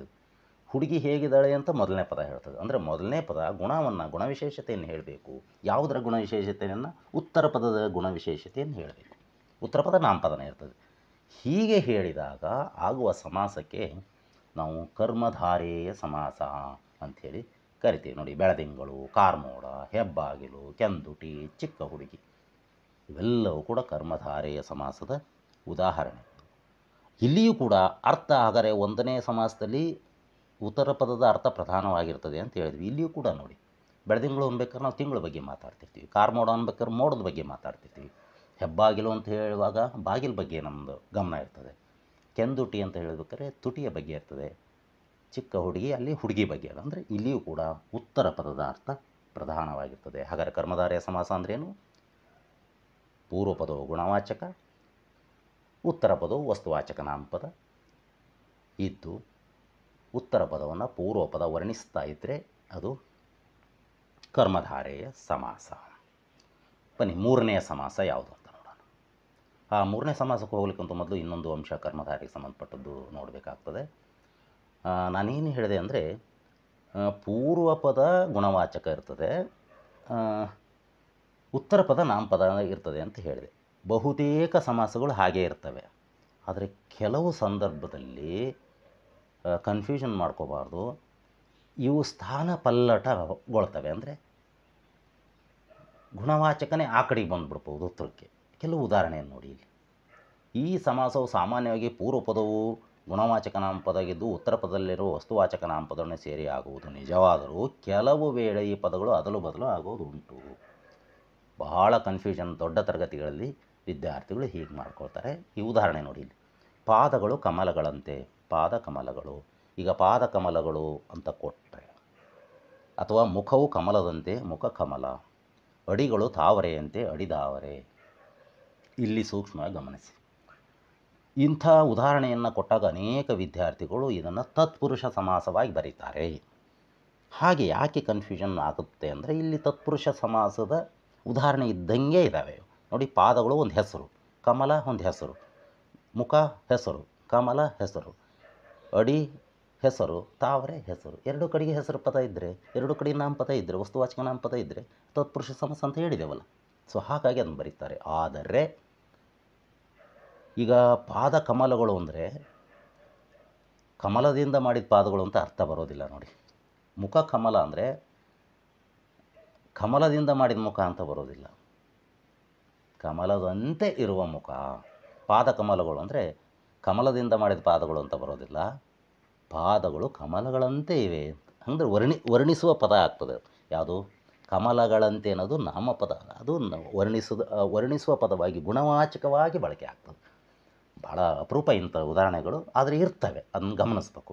ಅಂದರೆ ತತ್ಪುರುಷ ಸಮಾಸದಂತೆ ಕಂಡರೂ ಕೂಡ ತತ್ಪುರುಷ ಸಮಾಸ ಅಲ್ಲ, ಅದು ಕರ್ಮಧಾರೆ ಆಗ್ತದೆ. ಎರಡು ಕಡೆ ಹೆಸರು ಕಂಡರೂ ಕೂಡ ಅಲ್ಲ. ಅಂದರೆ ಸಾಮಾನ್ಯವಾಗಿ ಗುಣವಾಚಕ ಮೊದಲೇ ಬರ್ತದೆ. ಕೆಲವು ಸಂದರ್ಭದಲ್ಲಿ ಹೀಗೆ ಅದಲು ಬದಲು ಆಗಿ ನಾಮಪದವು ಗುಣವಾಚಕದಂತೆ ಉತ್ತರ ಪದದಲ್ಲಿ ಬಳಕೆ ಆಗ್ತದೆ. ಈ ಅಂಶವನ್ನು ತಾವು ಸೂಕ್ಷ್ಮವಾಗಿ ಗಮನಿಸಬೇಕು. ಹಾಗಾಗಿ ಪಾದಕಮಲಗಳು ಅನ್ನೋದು, ಪಾದ ಮತ್ತು ಕಮಲ ಎರಡೂ ಕೂಡ ನಾಮಪದ ಅನ್ನೋ ಕಾರಣಕ್ಕಾಗಿ ತತ್ಪುರುಷ ಅಂಥೇಳಿ ಬರಿಬಾರ್ದು, ತಪ್ಪಾಗ್ತದೆ ಅಂತಕ್ಕಂಥದ್ದನ್ನು ನೀವು ಗಮನಿಸಬೇಕು. ಬನ್ನಿ ಮೂರನೇ ಸಮಾಸಕ್ಕೆ ಹೋಗೋಣ. ಮೂರನೇ ಸಮಾಸ ದ್ವಿಗು ಸಮಾಸ. ಭಾಳ ಸುಲಭ ಇದು ಗುರ್ತು ಹಿಡಿಲಿಕ್ಕೆ. ಪೂರ್ವ ಪದವು ಸಂಖ್ಯಾವಾಚಕ ನಾಮಪದವಾಗಿದ್ದು ಉತ್ತರ ಪದದಲ್ಲಿರುವ ವಸ್ತುವಾಚಕ ನಾಮಪದವನ್ನು ಸೇರಿ ಆಗುವ ಸಮಾಸವೇ ದ್ವಿಗು ಸಮಾಸ. ಇದೂ ಉತ್ತರ ಪದ ಅರ್ಥಪ್ರಧಾನ ಸಮಾಸವೇ ಆಗಿದೆ. ನೋಡಿ, ಪೂರ್ವ ಪದವು ಸಂಖ್ಯಾವಾಚಕ ನಾಮಪದ ಆಗಿರ್ತದೆ, ಉತ್ತರ ಪದದಲ್ಲಿರುವ ವಸ್ತುವಾಚಕ ನಾಮಪದ ಆಗಿರ್ತದೆ. ಸಂಖ್ಯಾವಾಚಕ ಅಂದ್ರೇನು, ವಸ್ತುವಾಚಕ ಅಂದ್ರೇನು ಅಂತಕ್ಕಂಥದ್ದು ಈಗಾಗಲೇ ನಾಮಪದಗಳ ಅಧ್ಯಾಯದಲ್ಲಿ ನಾನು ಹೇಳಿದ್ದೆ. ಉದಾಹರಣೆ ನೋಡಿ, 1 + ಕಟ್ಟು ಒಗ್ಗಟ್ಟು, 2 + ಭಾಗ ಇಬ್ಬಾಗ, 4 + ಮಡಿ ನಾಲ್ವಡಿ, ಪಂಚಗಳಾದ ಇಂದ್ರಿಯಗಳು ಪಂಚೇಂದ್ರಿಯಗಳು, ಸಪ್ತಗಳಾದ ಸಾಗರಗಳು ಸಪ್ತಸಾಗರಗಳು. ಬಹಳ ಸುಲಭ ಗೊತ್ತಿಡಲಿಕ್ಕಿದು. ಆರಂಭದಲ್ಲಿ ಸಂಖ್ಯೆಗಳಿರ್ತವೆ, ಸಂಖ್ಯೆ ಹೆಸರಿರ್ತವೆ. 1 2 4, ಪಂಚ ಅಂದರೆ 5, ಸಪ್ತ 7. ಸೊ ಈ ರೀತಿ ಪೂರ್ವ ಪದದಲ್ಲಿ ಸಂಖ್ಯಾವಾಚಕಗಳಿದ್ದು ಉತ್ತರ ಪದದಲ್ಲಿ ನಾಮಪದ ಇರ್ತದೆ. ನೋಡಿ, ಕಟ್ಟು ಭಾಗ ಮಡಿ ಇಂದ್ರಿಯಗಳು ಸಾಗರಗಳು ಇವೆಲ್ಲವೂ ಕೂಡ ನಾಮಪದಗಳು, ವಸ್ತುವಾಚಕ ನಾಮಪದಗಳು. ಕೂಡಿಸಿ ಬರೆದಾಗ ನೋಡಿ, ಒಗ್ಗಟ್ಟು ಅರ್ಥ ಎಲ್ಲಿದೆ? ಉತ್ತರ ಪದದ ಮೇಲೆ ಇದೆ. ಇಬ್ಬಾಗ ಭಾಗದ ಮೇಲಿದೆ. ನಾಲ್ವಡಿ ಅಡಿಯ ಮೇಲಿದೆ. ಇಂದ್ರಿಯಗಳು ಪಂಚೇಂದ್ರಿಯಗಳು ಅನ್ಬೇಕಾದ್ರೆ ಇಂದ್ರಿಯಗಳು, ಸಾಗರಗಳು ಸಪ್ತಸಾಗರಗಳು ಅನ್ಬೇಕಾದ್ರೆ ಸಾಗರಗಳು ಅಂತಕ್ಕಂಥ ಪದದ ಮೇಲೆ ಅರ್ಥ ಇದೆ. ಅಂದರೆ ಪೂರ್ವ ಪದ ಸಂಖ್ಯಾವಾಚಕ, ಉತ್ತರ ಪದ ನಾಮಪದ. ಒಂದನೇದರಲ್ಲಿ ಏನಿತ್ತು? ಎರಡು ಕಡೆ ನಾಮಪದ ಇತ್ತು. ಎರಡನೇದರಲ್ಲಿ ಮೊದಲೇ ಗುಣವಾಚಕ ನಾಮಪದ ಇತ್ತು. ಮೂರನೇದರಲ್ಲಿ ಸಂಖ್ಯಾವಾಚಕ ಪ್ಲಸ್ ವಸ್ತುವಾಚಕ ನಾಮಪದ ಇರ್ತದೆ. ಅರ್ಥ ಇಲ್ಲಿ ಕೂಡ ಉತ್ತರ ಪದದ ಪ್ರಧಾನ. ಅಂದರೆ ದ್ವಿಗು ಸಮಾಸ ಸುಲಭವಾಗಿ ಒತ್ತಿಡಿಯೋದು ಸಂಖ್ಯೆ ಇರ್ತದೆ, ಆರಂಭದಲ್ಲಿ ಸಂಖ್ಯೆ ಹೆಸರು ಇರ್ತದೆ. ಇನ್ನು ನಾಲ್ಕನೇದು ದ್ವಂದ್ವ ಸಮಾಸ. ನೋಡಿ, ದ್ವಂದ್ವ ಸಮಾಸ ಅಂದರೆ ಏನು? ಎರಡು ಅಥವಾ ಹೆಚ್ಚು ವಸ್ತುವಾಚಕ ನಾಮಪದಗಳು ಸೇರಿ ಆಗುವ ಸಮಾಸವೇ ದ್ವಂದ್ವ ಸಮಾಸ. ಇದು ಸರ್ವಪದ ಸಮಾನ ಪ್ರಾಧಾನ್ಯ ಸಮಾಸ. ಎರಡು ಅಥವಾ ಹೆಚ್ಚು ವಸ್ತುವಾಚಕ ನಾಮಪದಗಳು ಸೇರಿ ಆಗುವ ಸಮಾಸವೇ ದ್ವಂದ್ವ ಸಮಾಸ. ಸರ್ವಪದ ಪ್ರಧಾನವಾಗಿರುವ ಸಮಾಸ ಇದು. ಈಗ ಎರಡು ಕಡೆಗೂ ನಾಮಪದಗಳಿರ್ತಕ್ಕಂಥದ್ದು ಮೊದಲನೇ ಸಮಾಸನ ನೋಡಿದ್ವಿ, ತತ್ಪುರುಷ ಸಮಾಸ ಅಂತ. ಅದಕ್ಕೂ ಇದಕ್ಕೂ ಏನು ವ್ಯತ್ಯಾಸ ಅಂತ ಈಗ ನೋಡೋಣ. ನೋಡಿ, ಲವನು ಕುಶನು ಲವಕುಶರು, ರಾಮನು ಲಕ್ಷ್ಮಣನು ರಾಮ ಲಕ್ಷ್ಮಣರು, ಕೆರೆಯು ಕಟ್ಟೆಯು ಬಾವಿಯು ಕೆರೆಕಟ್ಟೆ ಬಾವಿಗಳು,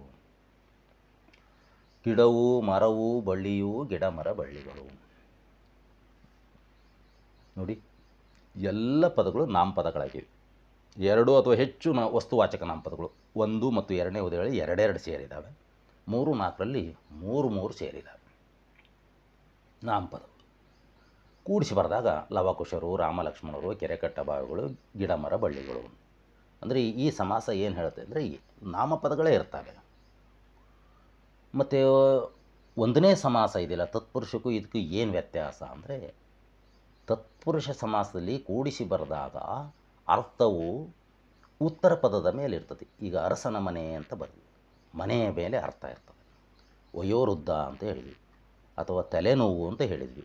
ಅಲ್ಲಿ ಹೇಳಿದಾಗ ಉತ್ತರ ಪದದ ತಲೆನೋವು ಅನ್ಬೇಕಾದ್ರೆ ನೋವಿನ ಮೇಲೆ ನಮ್ಮ ಅರ್ಥ ಕೇಂದ್ರೀಕೃತವಾಗಿರ್ತದೆ. ಇಲ್ಲಿ ಹಾಗಿಲ್ಲ ನೋಡಿ. ಲವಕುಶನು ಅಂದರೆ ಕುಶನ ಮೇಲೆ ಅರ್ಥ ಇಲ್ಲ, ಸಮಾನವಾಗಿ ಅದರ ವೈಟೇಜ್ ಅಂತೀವಲ್ಲ ಅದು ಎರಡು ಎಲ್ಲ ಪದಗಳ ಮೇಲೆ ಇದೆ. ರಾಮ ಲಕ್ಷ್ಮಣರು ಅಂದರೆ ರಾಮ ಲಕ್ಷ್ಮಣರು ಲಕ್ಷ್ಮಣನ ಮೇಲೆ ಅರ್ಥ ಇಲ್ಲ, ಅದು ಸಮಾನವಾಗಿದೆ. ಕೆರೆ ಕಟ್ಟೆ ಬಾವಿ ಅಂದಾಗ ಕೊನೆಯದು ಬಾವಿ ಮೇಲೇನು ಅರ್ಥ ಕೇಂದ್ರೀಕೃತವಾಗಿಲ್ಲ. ಎಲ್ಲ ಪದಗಳು ಸಮಾನವಾಗಿ ವೆಯ್ಟೇಜನ್ನು ಪಡ್ಕೊಳ್ತವೆ.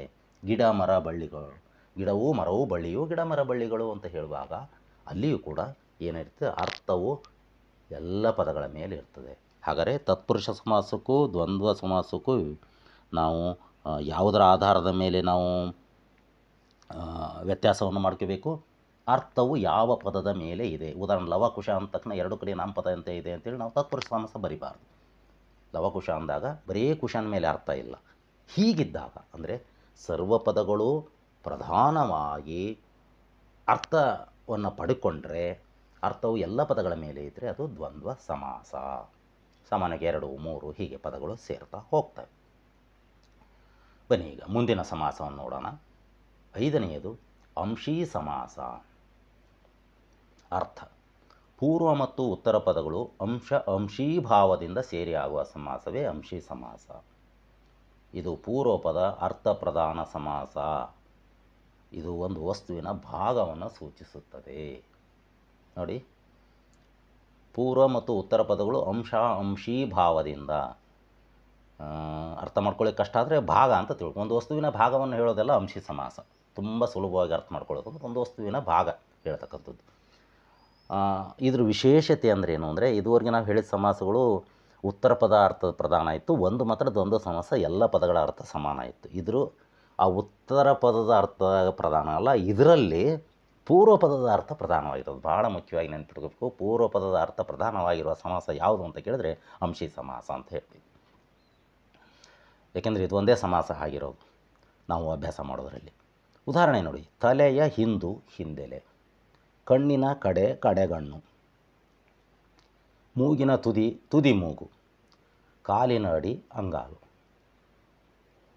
ಈಗ ಇಲ್ಲಿ ಬಿಡಿಸುವಾಗ ವಿದ್ಯಾರ್ಥಿಗಳು ವಿಶೇಷವಾಗಿ ಏನು ತಪ್ಪು ಮಾಡ್ತಾರೆ ಅಂದರೆ, ಹಿಂದೆಲೆ ಅಂತ ಕೊಟ್ಟರೆ ಹಿಂದಿನ ಪ್ಲಸ್ ತೆಲೆ ಅಂತ ಬರೆದ್ಬಿಡ್ತಾರೆ. ತುದಿ ಮೂಗು ಅಂತ ಕೊಟ್ಟರೆ ತುದಿಯ ಪ್ಲಸ್ ಮೂಗು ಅಂತ ಬರೀತಾರೆ. ಬರೆಯುವುದು ಇಲ್ಲಿ ತಪ್ಪು ಕ್ರಮ. ಅದು ಹಾಗೆ ಬರೆದ್ರೆ ಈಗ ಯಾಕೆ ತಪ್ಪು ಕ್ರಮ ಅಂತ ಹೇಳ್ತೀನಿ ಅಂದರೆ, ಹಿಂದೆಲೆ ಅಂದರೆ ನಮ್ಮ ಅರ್ಥ ಏನಾಗ್ತದೆ ಹೇಳ್ರಿ, ನಮ್ಮ ತಲೆಯ ಹಿಂದಿನ ಭಾಗ ಅಂತ ಅರ್ಥ ಆಗ್ತದೆ. ನೀವು ಹಿಂದಿನ ತಲೆ ಮತ್ತು ತಲೆಯ ಹಿಂದು ಹಿಂದಿನ ತಲೆ ಹಿಂಗೆ ಬರೆದ್ರೆ ಏನು ಅರ್ಥ ವ್ಯತ್ಯಾಸ ಆಕತಿ ಅಂತ ಸ್ಪಷ್ಟವಾಗಿ ಅರ್ಥ ಮಾಡ್ಕೊಳ್ಳಿ. ಈಗ ಹಿಂದೆಲೆ ಅಂದರೆ ನಮಗೇನು ಅರ್ಥ ಆಗ್ತದೆ, ನಮ್ಮ ತಲೆ ಹಿಂದಿನ ಭಾಗ ಅಂತ ಅರ್ಥ ಆಗ್ತದೆ. ಒಂದು ವಸ್ತುವಿನ ಭಾಗ, ಒಂದು ಅಂಗದ ಭಾಗ. ಹಾಗಾಗಿ ತಲೆಯ ಹಿಂದು ಅಂತ ಬರೀಬೇಕು. ಹಿಂದಿನ ತಲೆ ಅಂತ ಬರೆದ್ರೆ ಅರ್ಥ ಏನು ಬರ್ತದೆ ಅಂದರೆ, ತಲೆಗಳು ಒಂದು 7-8 ಇದ್ದಾವೆ, ಅದರಲ್ಲಿ ಹಿಂದಿನ ತಲೆ ಅಂತ ಬರ್ತದೆ. ಅರ್ಥ ಆಯ್ತಲ್ಲ? ಒಂದು ತಲೆಯ ಹಿಂದಿನ ಭಾಗ ಅಂತ ಹೇಳಕ್ಕೆ ನಾವು ಹಿಂದೆಲೆ ಅಂತ ಬಳಸ್ತೀವೋ, ಅಥವಾ 5-6 ತಲೆಗಳಲ್ಲಿ ಹಿಂದಿನ ತಲೆ ಅಂತ ಹೇಳಲಿಕ್ಕೆ ಬಳಸ್ತೀವೋ? ಒಂದು ತಲೆ ಅದರ ಹಿಂದಿನ ಭಾಗ ಅಂತ ಹೇಳಲಿಕ್ಕೆ. ಹಾಗಾಗಿ ತಲೆಯ ಪ್ಲಸ್ ಹಿಂದು ಅಂತಲೇ ಬರೀಬೇಕು. ಹಿಂದಿನ ಪ್ಲಸ್ ತಲೆ ಅಂತ ಬರೆದ್ರೆ ತಪ್ಪಾಗ್ತದೆ. ಅದೇ ರೀತಿ ಕಡೆಯ ಕಣ್ಣು ಅಂತ ಬರಿಬಾರ್ದು. ಕಡೆಯ ಕಣ್ಣು ಅಂತ ಬರೆದ್ರೆ ಕಣ್ಣು ಒಂದು 7-8 ಇದ್ದಾವೆ, ಅದರ ಕಡೆಗಿದೆಯಲ್ಲ ಆ ಕಣ್ಣು ಅಂತ ಅರ್ಥ ಬರ್ತದೆ. ಒಂದೇ ಕಣ್ಣಿನಲ್ಲಿರ್ತಕ್ಕಂಥ ಒಂದು ಭಾಗವನ್ನು ಹೇಳಲಿಕ್ಕೆ ನಾವು ಬಳಸೋದ್ರಿಂದ ಕಣ್ಣಿನ ಕಡೆ ಅಂತ ಬಳಸಬೇಕು. ಮೂಗಿನ ತುದಿ, ತುದಿಯ ಮೂಗು ಅಂತ ಬರೆದ್ರೆ ಏನಾಗ್ತದೆ? ತುದಿಯ ಮೂಗು ಅಂದರೆ ಮೂಗುಗಳ ಒಂದು 5-6 ಇದ್ದಾವೆ, ಅದರಲ್ಲಿ ತುದಿಗೈತಲ್ಲ ಆ ಮೂಗು ಅಂತ ಬರ್ತದೆ. ಇಲ್ಲ, ಮೂಗಿರೋದು ಒಂದೇ, ಅದರ ಭಾಗವನ್ನು ಹೇಳಲಿಕ್ಕೆ ನಾವು ಬಳಸ್ತೀವಿ. ಹಾಗಾಗಿ ಮೂಗಿನ ತುದಿ ಅಂತ ಬರೀಬೇಕು. ಕಾಲಿನ ಅಡಿ, ಅಂಗಾಲು.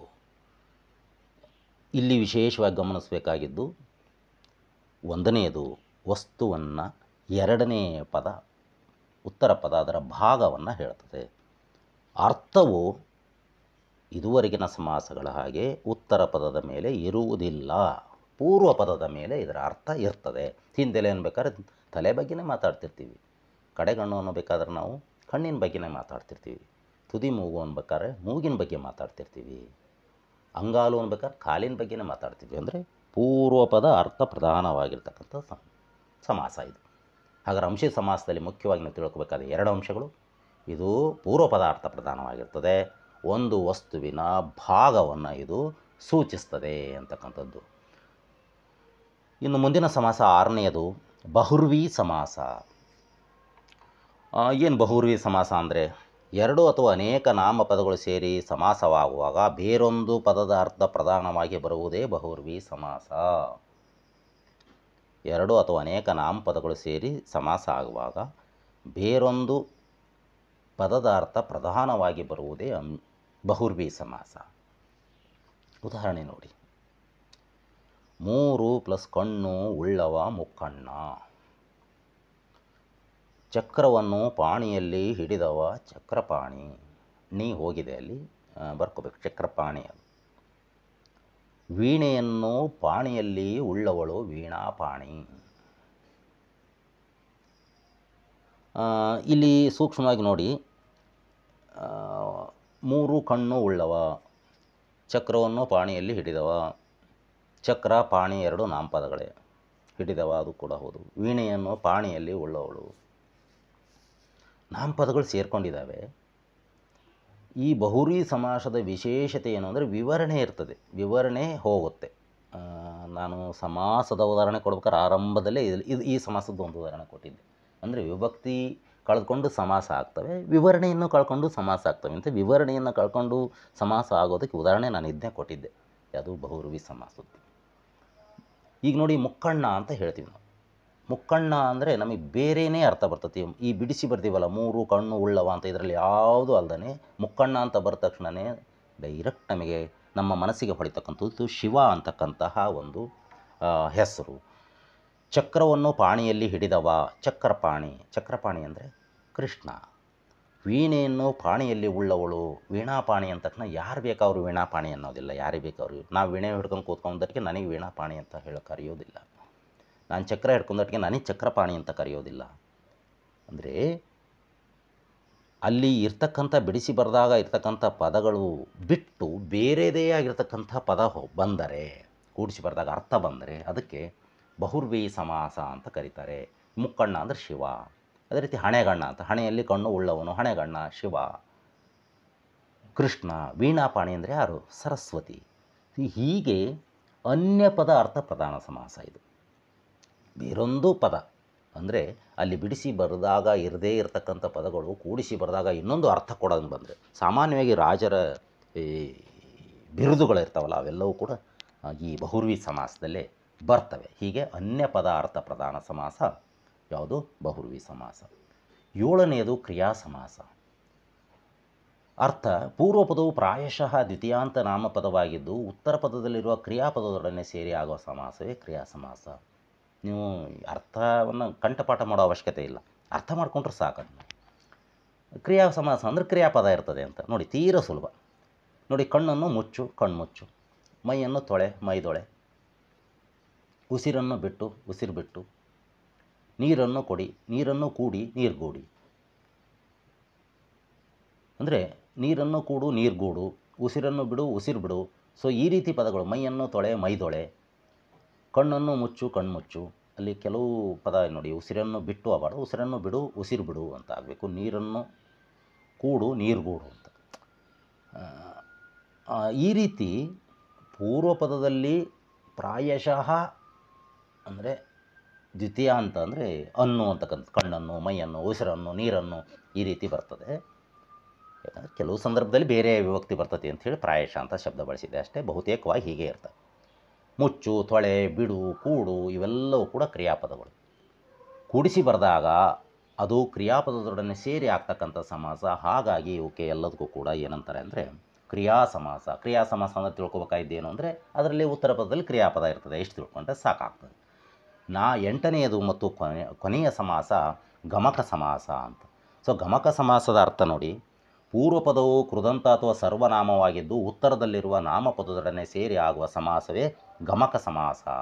ಉದಾಹರಣೆ, ಮಾಡಿದುದು ಪ್ಲಸ್ ಅಡುಗೆ, ಮಾಡಿದ ಅಡುಗೆ. ಕುಡಿಯುವುದು ಪ್ಲಸ್ ನೀರು, ಕುಡಿಯುವ ನೀರು. ಉಡುವುದು ದಾರ, ಉಡುದಾರ.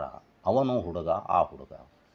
ಇಲ್ಲಿ ಪೂರ್ವ ಪದವು ಕೃದಂತ ಅಥವಾ ಸರ್ವನಾಮವಾಗಿದ್ದು, ಅಂದರೆ 2 ಗಮಕ ಸಮಾಸದಲ್ಲಿ 2 ಅಂಶವನ್ನು ನಾವು ಗಮನಿಸಬೇಕು. ಒಂದು ಕೃದಂತ ಅಂದರೆ ಏನು ಅಂತಕ್ಕಂಥದ್ದನ್ನು ಈಗ ನಾವು ಕೃದಂತಗಳ ಬಗ್ಗೆ ಅಭ್ಯಾಸ ಮಾಡುವಾಗ ತಿಳ್ಕೊಳ್ಳೋಣ ವ್ಯವಹಾರವಾಗಿ. ಇಲ್ಲಿ ಹಾಗೆ ಜಸ್ಟ್ ಅದ್ರ ಉದಾಹರಣೆ ಏನು ಅಂದರೆ, ಈಗ ಕೃದಂತ ಅಂದರೆ ಕ್ರಿಯಾ ಪ್ರಕೃತಿ ಅಥವಾ ಧಾತುವಿನಿಂದ ರಚನೆಯಾಗಿ ಅದು ಅವ್ಯಯದ ಸ್ವರೂಪವನ್ನು ಪಡ್ಕೊಳ್ತದೆ. ಉದಾಹರಣೆ ಮಾಡಿದುದು ಅನ್ನೋದು, ಮಾಡು ಅನ್ನೋದು ಒಂದು ಕ್ರಿಯಾಪದದ ಬೇಸ್ ವರ್ಡ್ ಇದೆ ಅಲ್ಲಿ. ಮಾಡಿದ್ದು ಅನ್ನೋದು ಒಂದು ಕೃದಂತ, ಅದು. ಅಡುಗೆ ಅನ್ನೋದು ಕ್ರಿಯಾಪದ. ಕುಡಿಯುವುದು ನೀರು, ಕುಡಿಯುವ ನೀರು. ಉಡುವುದು ದಾರ. ಈ ಮಾಡಿದುದು, ಕುಡಿಯುವುದು, ಉಡುವುದು ಅಂತಕ್ಕಂಥವೆಲ್ಲವೂ ಕೂಡ ಕೃದಂತಗಳು. ಮುಂದೆ ಇರ್ತಕ್ಕಂಥ ಅಡುಗೆ, ನೀರು, ದಾರ ಇವೆಲ್ಲವೂ ಕೂಡ ನಾಮಪದಗಳು. ಇವನ್ನು ಕೂಡಿಸಿ ಬರೆದಾಗ ಮಾಡಿದ ಅಡುಗೆ, ಕುಡಿಯುವ ನೀರು, ಉಡ್ದಾರ ಅಂತಕ್ಕಂಥ ಪದಗಳ ರಚನೆ ಆಗ್ತವೆ. ಎಲ್ಲ ಕೂಡ ಗಮಕ ಸಮಾಸಕ್ಕೆ ಉದಾಹರಣೆಗಳು. ಅಂದರೆ ಪೂರ್ವ ಪದದಲ್ಲಿ ಕೃದಂತ ಇರ್ತದೆ, ಅಥವಾ ಇನ್ನೊಂದು ಹೇಳಿದ್ದಾರೆ ಸರ್ವನಾಮ ಇರ್ತದೆ. ಕೊನೆಯದು ನೋಡಿ 4ನೇದು, ಅವನು ಹುಡುಗ, ಆ ಹುಡುಗ. ಅಲ್ಲಿ ಆ ಹುಡುಗ ಕೂಡಿಸಿ ಬರಿಬೇಕು, ಬಿಡಿಸಿದೆ ಕೂಡಿಸಿ ಬರಿಬೇಕನ್ನು. ಅವನು ಹುಡುಗ, ಆ ಹುಡುಗ ಅಂತಾಗ ಈ ಅವನು ಅಂತಕ್ಕಂಥದ್ದು ಸರ್ವನಾಮ. ಹಾಗಾದರೆ ಗಮಕ ಸಮಾಸದಲ್ಲಿರ್ತಕ್ಕಂಥದ್ದು ಪೂರ್ವ ಪದದಲ್ಲಿ ಎಲ್ಲವೂ ಕೂಡ ಏನಿರ್ತವೆ, ಕೃದಂತ ಇರ್ತದೆ, ಇಲ್ಲದ್ರೆ ಸರ್ವನಾಮ ಇರ್ತದೆ. ಉತ್ತರ ಪದದಲ್ಲಿ ನಾಮಪದ ಇರ್ತದೆ. ಹೀಗೆ ಆಗ್ತಕ್ಕಂಥ ಸಮಾಸಗಳಿಗೆ ಗಮಕ ಸಮಾಸಗಳು ಅಂಥೇಳಿ ನಾವು ಕರಿತೇವೆ. ಇಲ್ಲಿಗೆ ಸಮಾಸಗಳು 8 ರೀತಿಯ ಸಮಾಸಗಳನ್ನು ನಾವು ಅಭ್ಯಾಸ ಮಾಡಿದ್ವಿ. ಈಗ ಮುಖ್ಯಾಂಶಗಳು ಏನು ಅಂತಕ್ಕಂಥದ್ದನ್ನು ನೋಡೋಣ. ಕೊನೆಯಲ್ಲಿ ಮುಖ್ಯಾಂಶಗಳು. ಸಮಾಸ ಪದದ ಅರ್ಥ ಏನು ಅಂತ ತಿಳ್ಕೊಂಡ್ವಿ. 2 ಪದಗಳು ತಮ್ಮ ನಡುವಿನ ವಿಭಕ್ತಿ ಪ್ರತ್ಯಯ ಅಥವಾ ವಿವರಣೆಯನ್ನು ಕಳೆದುಕೊಂಡು ಒಂದಾದರೆ ಅದು ಸಮಾಸ ಅಂತರ ಅಂತ ತಿಳ್ಕೊಂಡ್ವಿ. ಎರಡನೇದು ಸಮಾಸದ ಪಾರಿಭಾಷಿಕ ಪದಗಳನ್ನು ತಿಳ್ಕೊಂಡ್ವಿ. ಪೂರ್ವ ಪದ ಅಂದ್ರೇನು, ಉತ್ತರ ಪದ ಅಂದ್ರೇನು, ಸಮಾಸ ಪದ ಅಂದ್ರೇನು. ಮೊದಲಿಗೆ ಬಂದರೆ ಪೂರ್ವ ಪದ, ನಂತರ ಬರೋದು ಉತ್ತರ ಪದ, ಕೊನೆಗೆ ಬಂದರೆ ಕೂಡಿಸಿ ಬರೆಯೋದು ಸಮಾಸ ಪದ ಅಂತ ತಿಳ್ಕೊಂಡ್ವಿ. ಮುಖ್ಯವಾದ 8 ಸಮಾಸಗಳನ್ನು ತಿಳ್ಕೊಂಡ್ವಿ. ಯಾವುವು? ತತ್ಪುರುಷ, ಕರ್ಮಧಾರೆ, ದ್ವಿಗು, ದ್ವಂದ್ವ, ಅಂಶಿ, ಬಹುರ್ವಿ, ಕ್ರಿಯಾ, ಗಮಕ ಅಂತಕ್ಕಂಥ 8 ರೀತಿಯ ಸಮಾಸಗಳದಾವು ಅಂತ ತಿಳ್ಕೊಂಡ್ವಿ. ಹಾಗಾದರೆ ಸಮಾಸಗಳು ಹೇಗಿರ್ತವೆ ಅಂತಕ್ಕಂಥದ್ದನ್ನು ನಾವು ತಿಳ್ಕೊಂಡ್ವಿ.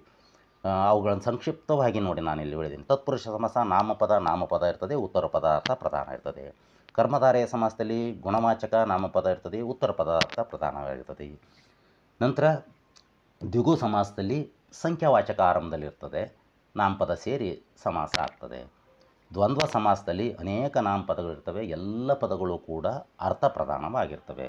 ಅಂಶಿ ಸಮಾಸದಲ್ಲಿ ಅದು ಅವ್ಯಯೀಭಾವ ಸಮಾಸ, ಅಂದರೆ ಪೂರ್ವ ಪದದ ಅರ್ಥ ಪ್ರಧಾನವಾಗಿರ್ತದೆ ಅಂತ ತಿಳ್ಕೊಂಡ್ವಿ. ವಸ್ತುವಿನ ಭಾಗವನ್ನು ಹೇಳ್ತದೆ ಅಂತ ತಿಳ್ಕೊಂಡ್ವಿ. ಬಹುರ್ವಿ ಸಮಾಸ ಅಂತಕ್ಕಂಥದ್ದು ಅದು ಅನ್ಯ ಪದ ಅರ್ಥ ಪ್ರಧಾನವಾಗಿರ್ತದೆ ಅಂತ ತಿಳ್ಕೊಂಡ್ವಿ. ಮತ್ತು ಕ್ರಿಯಾ ಸಮಾಸದಲ್ಲಿ ಕ್ರಿಯಾಪದ ಉತ್ತರ ಪದದಲ್ಲಿ ಇರ್ತದೆ ಅಂತ ತಿಳ್ಕೊಂಡ್ವಿ. ಗಮಕ ಸಮಾಸದಲ್ಲಿ ಪೂರ್ವ ಪದದಲ್ಲಿ ಕೃದಂತ ಅಥವಾ ಸರ್ವನಾಮ ಇರ್ತದೆ, ನಾಮಪದದೊಡನೆ ಸೇರಿ ಆಗ್ತದೆ ಅಂತ ತಿಳ್ಕೊಂಡ್ವಿ. ಇದು ಮುಖ್ಯವಾಗಿ ನಾವು ಈ ಪಾಠದಲ್ಲಿ ತಿಳಿದಿರ್ತಕ್ಕಂಥ ಮುಖ್ಯಾಂಶಗಳು. ಇಲ್ಲಿಗೆ ನಿರೂಪಣೆಯ ಭಾಗ ಮುಗಿಯಿತು. ಮುಂದೆ ನಾವು ಅಭ್ಯಾಸಕ್ಕೆ ಹೋಗೋಣ. ಅಭ್ಯಾಸಗಳು. ಗರಿಷ್ಠ ಅಂಕಗಳು 50. ಸ್ನೇಹಿತರೆ, ಇಲ್ಲಿ ಒಂದು ಅಂಶವನ್ನು ನಿಮಗೆ ನಾನು ಸ್ಪಷ್ಟಪಡಿಸಬೇಕು. ಸಮಾಸಗಳು ಗಾತ್ರದ ದೃಷ್ಟಿಯಿಂದ ವ್ಯಾಕರಣದಲ್ಲಿ, ಕನ್ನಡ ವ್ಯಾಕರಣದಲ್ಲಿ ದೊಡ್ಡ ಅಧ್ಯಾಯ ಏನಲ್ಲ. ಹಾಗಿದ್ದು ಕೂಡ ಅದಕ್ಕೆ 50 ಅಂಕಗಳ ಒಂದು ಅಭ್ಯಾಸ ಪತ್ರಿಕೆಯನ್ನು ನಾನಿಲ್ಲಿ ರೂಪಿಸಿದ್ದೇನೆ. ಇದಕ್ಕೆ ಮುಖ್ಯವಾದ ಕಾರಣ ಏನು ಅಂದರೆ, ನಾನು ಹೇಳಿದ ಹಾಗೆ ಅದು ಸಣ್ಣ ಅಧ್ಯಾಯನೇ. ಸಮಾಸ ಅಂದರೆ ಏನು ಮತ್ತು ಎಷ್ಟು, ಒಂದು 8 ಸಮಾಸಗಳು ಅಷ್ಟೇ ಇದ್ದಾವೆ. ಆದರೆ ಇದು ಎಷ್ಟು ಮುಖ್ಯವಾಗಿದ್ದು ಅಂದರೆ, ನೀವು ಕನ್ನಡ ಭಾಷೆಯನ್ನು ಕುರಿತು ಯಾವುದೇ ನೀವು ಪ್ರಶ್ನೆ ಪತ್ರಿಕೆಯನ್ನು ನೋಡಿದರೆ, ಪರೀಕ್ಷೆಗಳನ್ನು ನೋಡಿದರೆ, ಯಾವುದರಲ್ಲಿ ಪ್ರಶ್ನೆ ಇಲ್ಲದ್ರೂ ಕೂಡ ಸಮಾಸದ ಬಗ್ಗೆ ಪ್ರಶ್ನೆ ಇರ್ತದೆ. ಯಾಕೆ ಅಂದರೆ ಅದು ಭಾಷೆಯಲ್ಲಿ ಹೆಚ್ಚು ಬಳಕೆ ಇದ್ದಾವೆ ಪದಗಳು. ಆ ಹಿನ್ನೆಲೆಯಲ್ಲಿ ಸಣ್ಣ ಅಧ್ಯಾಯ ಆಗಿದ್ದರೂ ಕೂಡ 8 ಸಮಾಸಗಳಿದ್ದರೂ ಕೂಡ ಇದು ಮುಖ್ಯವಾಗಿರ್ತಕ್ಕಂಥ ಒಂದು ಅಧ್ಯಾಯ, ಮುಖ್ಯವಾಗಿರ್ತಕ್ಕಂಥ ಪಾಠ. ಹಾಗಾಗಿ ಹೆಚ್ಚು ಅಭ್ಯಾಸಗಳನ್ನು ನಾನು ಇಲ್ಲಿ ಅಳವಡಿಸಿದ್ದೇನೆ. 50 ಅಂಕಗಳು ಅಂದರೆ ನಿರೂಪಣೆಯ ಭಾಗವನ್ನು ನೀವು ಕೇಳಿ ಈ ಅಭ್ಯಾಸಗಳನ್ನು ಮಾಡಿದಾಗ ಆ ಬಗ್ಗೆ ಒಂದು ಸ್ಪಷ್ಟತೆ ಬರ್ಬೋದು ಅನ್ನೋ ಕಾರಣಕ್ಕಾಗಿ ಹೆಚ್ಚು ಅಭ್ಯಾಸಗಳನ್ನು ನಾನಿಲ್ಲಿ ಅಳವಡಿಸಿದ್ದೇನೆ.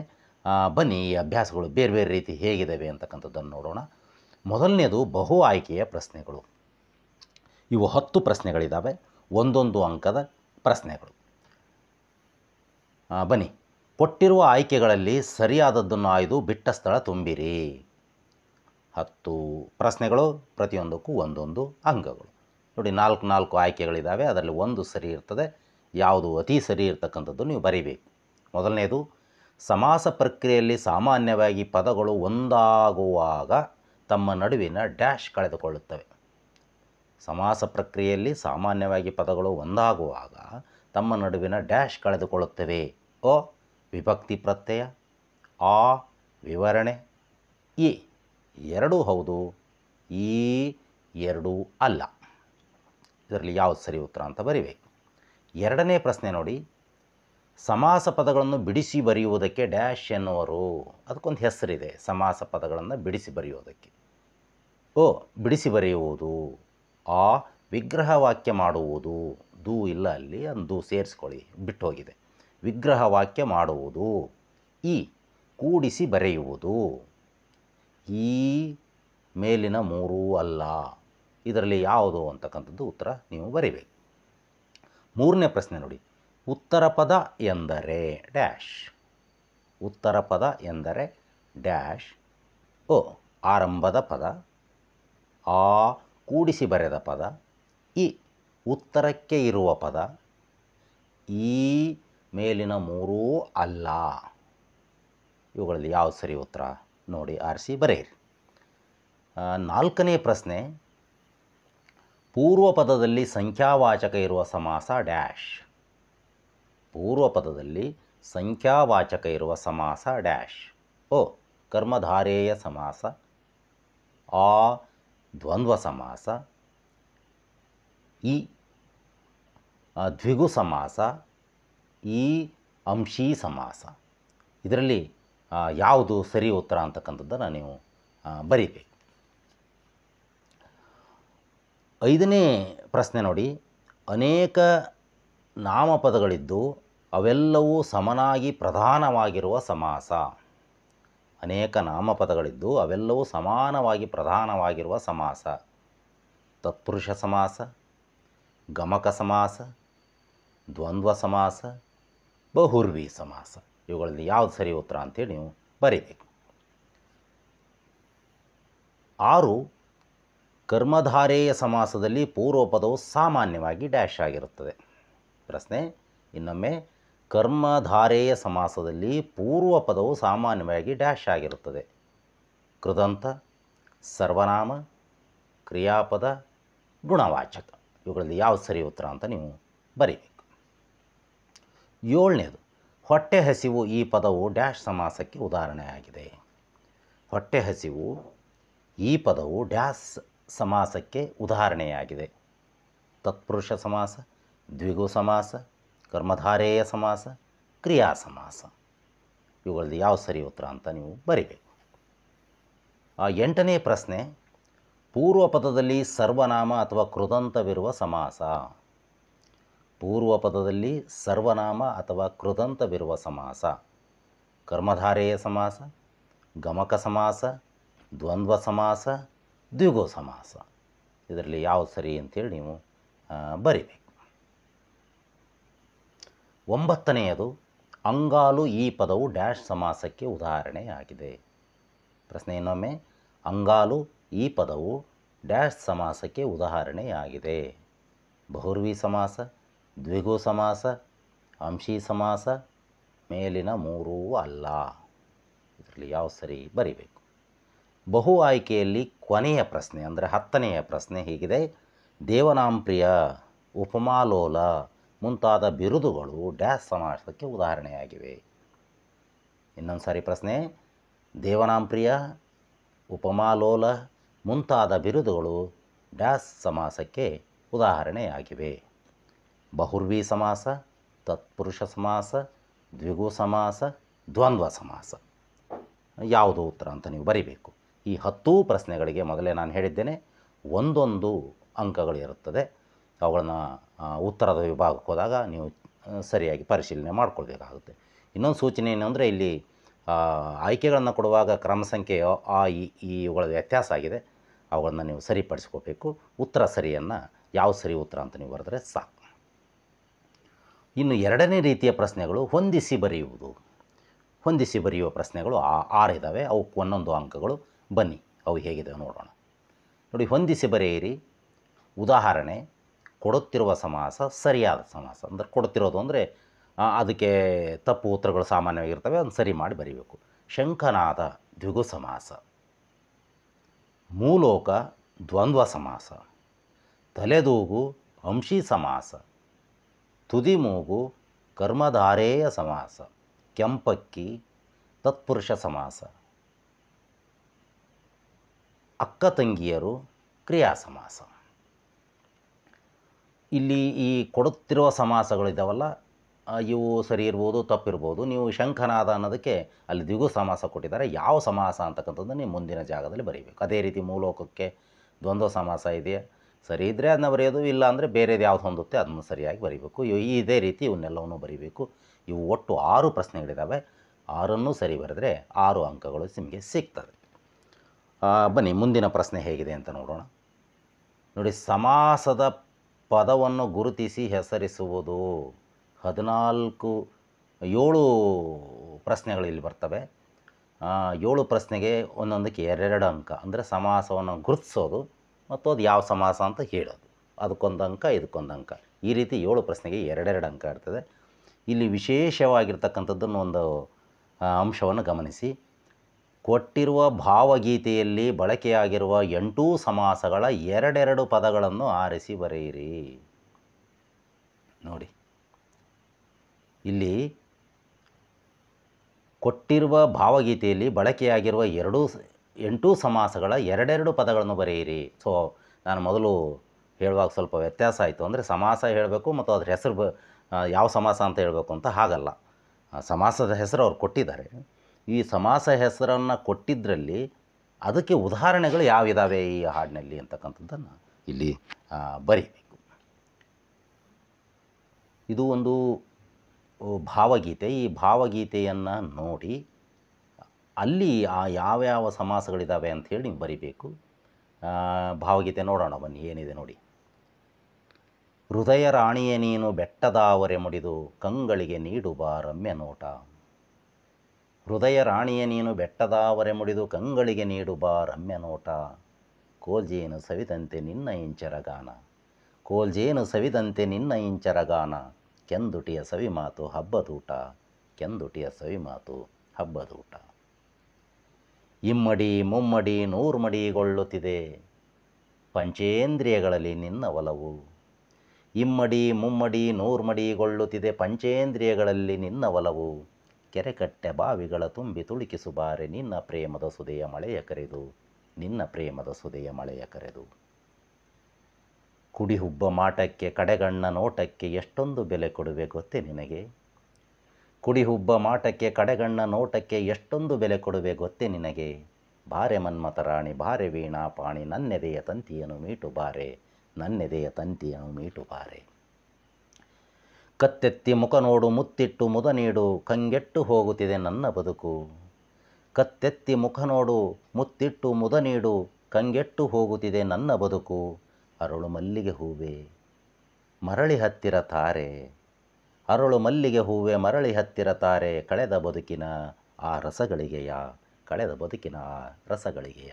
ಚೆಂದಾಗಿ ಹಾಡ್ಬೋದು, ನನಗೆ ಹಾಡಲಿಕ್ಕೆ ಅಷ್ಟಾಗಿ ಸರಿಯಾಗಿ ಬರೋದಿಲ್ಲ. ಹಾಗಾಗಿ ವಾಚನವನ್ನು ಮಾಡಿದ್ದೇನೆ ಈ ಕವಿತೆಯನ್ನು. ಈ ಸಮಾಸ ಅಂತ ವ್ಯಾಕರಣದ ಅಂಶ ಇಟ್ಕೊಂಡಿದ್ದಕ್ಕೆ ಅದು ಹೆಚ್ಚು ಅದರ ಕಡೆಗೆ ಗಮನ ಹೋಗೋದ್ರಿಂದ ನಿಮಗೆ ಅದರ ಭಾಷಾ ಸೌಂದರ್ಯವನ್ನು ರಸಸ್ವಾದನೆಯನ್ನು ಮಾಡೋಕ್ಕಾಗಲ್ಲ. ಈ ಸಮಾಸ ಸುದ್ದಿ ಇಲ್ದಂಗೆ ಕೇಳಿದರೆ ತುಂಬ ಚೆಂದ ಹಾಡಿದೆ. ಅದು ಹಾಡಲಿಕ್ಕೂ ಭಾಳ ಸುಮಧುರವಾಗಿ ಕೆಲವರು ಹಾಡಿದ್ದಾರೆ ಆ ಹಾಡನ್ನು. ಇಲ್ಲಿ ಭಾಷೆಯ ದೃಷ್ಟಿಯಿಂದ ಅದಿರೋದ್ರಿಂದ ನಿಮಗೆ ಆ ಹಾಡನ್ನು ಕೇಳುವಾಗ ಅದರ ಸೌಂದರ್ಯ, ಅದರ ಭಾವಮಾಧುರ್ಯ, ಅದ್ರ ಕಡೆ ಗಮನ ಹೋಗೋದೇ ಬರೀ ಸಮಾಸದ ಕಡೆಗೆ ಹೋಗ್ತದೆ. ನಮ್ಮ ಉದ್ದೇಶನೂ ಕೂಡ ಸಮಾಸವನ್ನು ಪತ್ತೆ ಮಾಡೋದಿರೋದ್ರಿಂದ ಅದೇನು ತಪ್ಪಾಗೋದಿಲ್ಲ. ಇಲ್ಲಿ ನೋಡಿ, ಈಗ ಈ ಭಾವಗೀತೆಯಲ್ಲಿ ವಿಶೇಷ ಅಂದರೆ 8 ಸಮಾಸಗಳನ್ನು ಇಲ್ಲಿ ಅಳವಡಿಸಲಾಗಿದೆ. ಈ ಭಾವಗೀತೆಯಲ್ಲಿ ಹೃದಯ ರಾಣಿ ಅಂತಕ್ಕಂಥ ಈ ಭಾವಗೀತೆಯಲ್ಲಿ ಇಲ್ಲಿ ಯಾವ ಯಾವ ಪದಗಳು ಯಾವ ಯಾವ ಸಮಾಸಕ್ಕೆ ಸೇರಿವೆ ಅಂತಕ್ಕಂಥದ್ದನ್ನು ನೀವು ಮಾಡಬೇಕಾಗ್ತದೆ. ತತ್ಪುರುಷ ಸಮಾಸಕ್ಕೆ ಸಂಬಂಧಪಟ್ಟಂಥ 2 ಪದಗಳನ್ನು ಬರೆದಿದೆ. ಅಲ್ಲಿ ಹೃದಯ ರಣಿ ಅಂತ ಆಗಿದೆ. ಹೃದಯ ರಣಿ ಅಲ್ಲ, ಅದು ಹೃದಯ ರಾಣಿ. ಹೃದಯ ರಾಣಿ ಅಂತಕ್ಕಂಥದ್ದು ಒಂದನೇ ನುಡಿಯಲ್ಲಿದೆ. ಅದು ಬೆಟ್ಟದಾವರೆ, ಅದು ಕೂಡ ಅದೇ ನುಡಿಯಲ್ಲಿದೆ. 2ಕ್ಕಿಂತ ಹೆಚ್ಚಿರ್ಬೋದು, ನೀವು 2 ಬರೆದ್ರೆ ಸಾಕಾಗ್ತದೆ. ತತ್ಪುರುಷ ಸಮಾಸದಲ್ಲಿ ಹೃದಯ ರಾಣಿ ಮತ್ತು ಬೆಟ್ಟದಾವರೆ ಇದೆ. ಅದೇ ರೀತಿ ಕರ್ಮಧಾರೆಯ ಸಮಾಸದಲ್ಲಿ ಯಾವ 2 ಉದಾಹರಣೆಗಳಿವೆ. ದ್ವಿಗು ಸಮಾಸದಲ್ಲಿ ಯಾವ 2 ಉದಾಹರಣೆಗಳಿವೆ.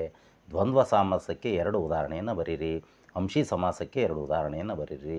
ಬಹುರ್ವಿ ಸಮಾಸಕ್ಕೆ 2 ಉದಾಹರಣೆಯನ್ನು ಬರೀರಿ. ಕ್ರಿಯಾ ಸಮಾಸಕ್ಕೆ ಗಮಕ ಸಮಾಸಕ್ಕೂ ಕೂಡ 2 ಉದಾಹರಣೆಗಳನ್ನು ಇಲ್ಲಿ ಬರೆಯಬೇಕು. ನಾನು ಈಗಾಗಲೇ ಹೇಳಿದ್ದೇನೆ, ಒಂದು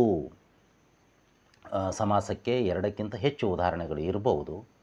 2ಅನ್ನು ನೀವು ಬರೆದರೆ ಇಲ್ಲಿ ಸಾಕಾಗ್ತದೆ. 8 ಸಮಾಸದಲ್ಲಿ 1 ಸಮಾಸದ ಉದಾಹರಣೆಯನ್ನು ನಾನು ಈಗಾಗಲೇ ಕೊಟ್ಟಿದ್ದೇನೆ. ಇನ್ನು 7 ಸಮಾಸಗಳಿದ್ದಾವೆ. 7ಕ್ಕೂ 2 ಉದಾಹರಣೆ ಬರೆದರೆ 14 ಅಂಕಗಳು ಇಲ್ಲಿ ನಿಮಗೆ ಸಿಗ್ತದೆ. ಈಗ ಈ ಅಭ್ಯಾಸದಲ್ಲಿ ಕೊನೆಯ ಆ, ಆ, ರೀತಿ ಕೊನೆಯ ಪ್ರಶ್ನೆಗಳೇನಿದೆ ಅಂದರೆ ವಿಗ್ರಹ ವಾಕ್ಯ ಮಾಡಿ ಸಮಾಸವನ್ನು ಹೆಸರಿಸುವುದು. ಇಲ್ಲಿ ವಿಗ್ರಹ ವಾಕ್ಯ ಮಾಡಿ ಸಮಾಸವನ್ನು ಹೆಸರಿಸೋದು. ಇಲ್ಲಿ ಕೂಡ 10 ಪ್ರಶ್ನೆಗಳಿದೆ. ಒಂದಕ್ಕೆ 2 ಅಂಕ, ವಿಗ್ರಹ ವಾಕ್ಯ ಮಾಡೋದಕ್ಕೆ 1 ಅಂಕ, ಅದರ ಯಾವ ಸಮಾಸ ಅಂತ ಬರೆಯೋದಕ್ಕೆ ಇನ್ನೊಂದು ಅಂಕ. ಈಗ ಇಲ್ಲಿ ನೋಡಿ ಉದಾಹರಣೆ ತೋರಿಸಿದ್ದೀನಿ. ಹೆಬ್ಬಾವು ಅಂತ ಇದೆ. ಹೆಬ್ಬಾವು ಅಂತ ವಿಗ್ರಹ ವಾಕ್ಯ ಮಾಡೋದು ಯಾವುದು? ಹಿರಿದು ಪ್ಲಸ್ ಹಾವು, ಇದನ್ನು ವಿಗ್ರಹ ವಾಕ್ಯ ಮಾಡಿದೆ. ಇಷ್ಟೇ ಮಾಡಿದರೆ ಅದಕ್ಕೆ 1 ಅಂಕ. ಅದು ಯಾವ ಸಮಾಸ ಅಂತ ಬರೆದ್ರೆ, ಕರ್ಮಧಾರೆಯ ಸಮಾಸ ಅಂತ ಮುಂದೆ ಬರೆದಿದ್ದೀನಿ ನಾನು. ಆ ರೀತಿ ಬರೆದ್ರೆ ಅದಕ್ಕೆ ಮತ್ತೊಂದು ಅಂಕ. ಹೀಗೆ ಸಂಪೂರ್ಣವಾಗಿ ಉತ್ತರ 2 ಅಂಶಗಳನ್ನು ಒಳಗೊಂಡಿದ್ದರೆ ಅದಕ್ಕೆ 2 ಅಂಕ ಸಿಗ್ತದೆ. ಅದನ್ನು ಅದೇ ರೀತಿ ನೀವು ಈ 10 ಸಮಾಸ ಪದಗಳನ್ನು ವಿಗ್ರಹ ವಾಕ್ಯ ಮಾಡಿ ಸಮಾಸದ ಹೆಸರನ್ನು ಬರೀಬೇಕು. 1 ಹಣೆಗಣ್ಣ, 2 ಕಾಲ್ ಕೆರೆ, 3 ಕಾರ್ಮೋಡ, 4 ಕೋಲ್ಜೇನು, 5 ತಂಗಾಳಿ, 6 ಹಳಗನ್ನಡ, 7 ನಕುಲ ಸಹದೇವರು, 8 ಈ ಪುಸ್ತಕ, 9 ಅರಳು ಮಲ್ಲಿಗೆ, 10 ಹೊಸಗನ್ನಡ. ಈ 10 ಸಮಾಸ ಪದಗಳನ್ನು ವಿಗ್ರಹ ವಾಕ್ಯ ಮಾಡಬೇಕು ಮತ್ತು ಸಮಾಸದ ಹೆಸರನ್ನು ಬರೀಬೇಕು. ನೀವು ವಿಡಿಯೋವನ್ನು ನಿಲ್ಲಿಸಿಕೊಂಡು ಆ ವರ್ಕನ್ನು ನೀವು ಮಾಡಬೇಕು. ಪೂರೈಸಿದ ಮೇಲೆ ವಿಡಿಯೋವನ್ನು ಮುಂದಕ್ಕೆ ಹೋಗಿ ಯಾವುದೇ ಪ್ರಶ್ನೆಗಳನ್ನು ಮಾಡುವಾಗ ಆ ಪ್ರಶ್ನೆಯನ್ನು ವಿಡಿಯೋದ ಸ್ಪೀಡಿಗೆ ನಿಮ್ಮ ಉತ್ತರ ಬರೆಯೋಕ್ಕಾಗೋದಿಲ್ಲ. ವಿಡಿಯೋವನ್ನು ನಿಲ್ಲಿಸಿಕೊಂಡು ನೀವು ಅಲ್ಲಿ ಅವನು ಮುಗಿದ ಮೇಲೆ ವಿಡಿಯೋವನ್ನು ಮತ್ತೆ ಮುಂದೆ ಹೋಗಬೇಕು. ಇಲ್ಲಿಗೆ ಅಭ್ಯಾಸಗಳು ಮುಗಿದವು. ಒಟ್ಟು 50 ಅಂಕಗಳ ಪ್ರಶ್ನೆಗಳಿಲ್ಲಿದ್ದಾವೆ. ನೀವು ಎಷ್ಟು ಅಂಕವನ್ನು ಪಡಿತೀರಿ ಅಂತಕ್ಕಂಥದ್ದನ್ನು ನೀವೆಲ್ಲ ಮಾಡಿ. ಇಲ್ಲಿಗೆ ಅಭ್ಯಾಸ ಮುಗೀತು. ಉತ್ತರಗಳನ್ನು ಕೊಡ್ತೀನಿ ಈಗ. ಆದರೆ ಉತ್ತರಕ್ಕೆ ಹೋಗೋಕ್ಕಂತೂ ಪೂರ್ವದಲ್ಲಿ ನಿಮಗೆ ಸೂಚನೆ, ಈ ಅಭ್ಯಾಸವನ್ನು ಮಾಡುವಾಗ ಆ ಅಭ್ಯಾಸಗಳು ಮುಗಿಯುವವರೆಗೂ ಮುಂದಕ್ಕೆ ಹೋಗಬೇಡಿ. ಎಲ್ಲ ಅಭ್ಯಾಸಗಳು ಮುಗಿದ ಮೇಲೆ ಉತ್ತರಕ್ಕೆ ದಿಢೀರನೆ ಹೋಗಬೇಡಿ. ನಿಮಗೆ ಡೌಟ್ ಇದ್ದರೆ, ಯಾವುದಾದ್ರೂ ಪ್ರಶ್ನೆ ಗೊತ್ತಾಗದೇ ಇದ್ದರೆ ಮುಂದಕ್ಕೆ ಹೋಗಿ ಉತ್ತರ ನೋಡಬೇಡಿ, ಹಿಂದಕ್ಕೆ ಹೋಗಿ ಪಾಠವನ್ನು ನೋಡಿ. ಅದು ಸರಿಯಾಗಿ ಕಲಿಯುವ ರೀತಿ. ಉತ್ತರವನ್ನು ಯಾಕೆ ಕೊಟ್ಟಿದ್ದೇನೆ ಅಂದರೆ ನೇರವಾಗಿ ನಿಮ್ಮ ಉತ್ತರಗಳನ್ನು ಪರಿಶೀಲನೆ ಮಾಡಿ ನಾನು ಸರಿ ತಪ್ಪು ಹೇಳಲಿಕ್ಕೆ ನಿಮಗೆ ನೇರವಾಗಿ ಸಿಗೋದಿಲ್ಲ. ಆ ಕಾರಣಕ್ಕಾಗಿ ಉತ್ತರವನ್ನು ಕೊಟ್ಟಿದ್ದೇವೆ. ನಿಮಗೆ ಒಂದು ಸ್ವಯಂ ಶಿಸ್ತು ಅಳವಡಿಸ್ಕೊಳ್ಳಿ. ಈ ಅಭ್ಯಾಸಗಳನ್ನು ನೀವು ಸಂಪೂರ್ಣ ಮಾಡುವವರೆಗೂ ಉತ್ತರದ ವಿಭಾಗಕ್ಕೆ ಹೋಗಬೇಡಿ. ಇದು ನನ್ನ ಪ್ರೀತಿಯ ಸಲಹೆ. ಅದು ಕಲಿತಕ್ಕಂಥ ವಿಧಾನ. ಹಾಗಾಗಿ ಈ ಉತ್ತರವನ್ನು ನೀವೆಲ್ಲನೂ ಬರೀರಿ. ಬರೆದು ಆದ ಮೇಲೆ ಉತ್ತರದ ವಿಭಾಗಕ್ಕೆ ಹೋಗೋಣ. ಇಲ್ಲಿಗೆ ನೀವು ನಾನು ಹೇಳಿದ ಹಾಗೆ ಎಲ್ಲ ಅಭ್ಯಾಸ ಮುಗಿಯೋವರೆಗೂ ವಿಡಿಯೋವನ್ನು ನಿಲ್ಲಿಸಬೇಕು. ಉತ್ತರ ಎಲ್ಲ ಮುಗಿದ ಮೇಲೆ ಆಮೇಲೆ ಉತ್ತರಗಳನ್ನು ಪರಿಶೀಲನೆ ಮಾಡಲಿಕ್ಕೆ ಹೋಗಬೇಕು. ನಿಮ್ಮ ಉತ್ತರ ಎಲ್ಲ ಮುಗಿದಿದೆ ಅಂತ ತಿಳ್ಕೊಂಡು ನಾನು ಈಗ ಮುಂದಕ್ಕೆ ಹೋಗ್ತಾ ಇದ್ದೇನೆ. ಬನ್ನಿ, 1ನೇದು ವಿಭಾಗದಲ್ಲಿ ಏನಿತ್ತು ಅಂದರೆ ಬಹು ಆಯ್ಕೆಯ ಪ್ರಶ್ನೆಗಳಿದ್ದವು. 10 ಪ್ರಶ್ನೆಗಳಿದ್ದವು.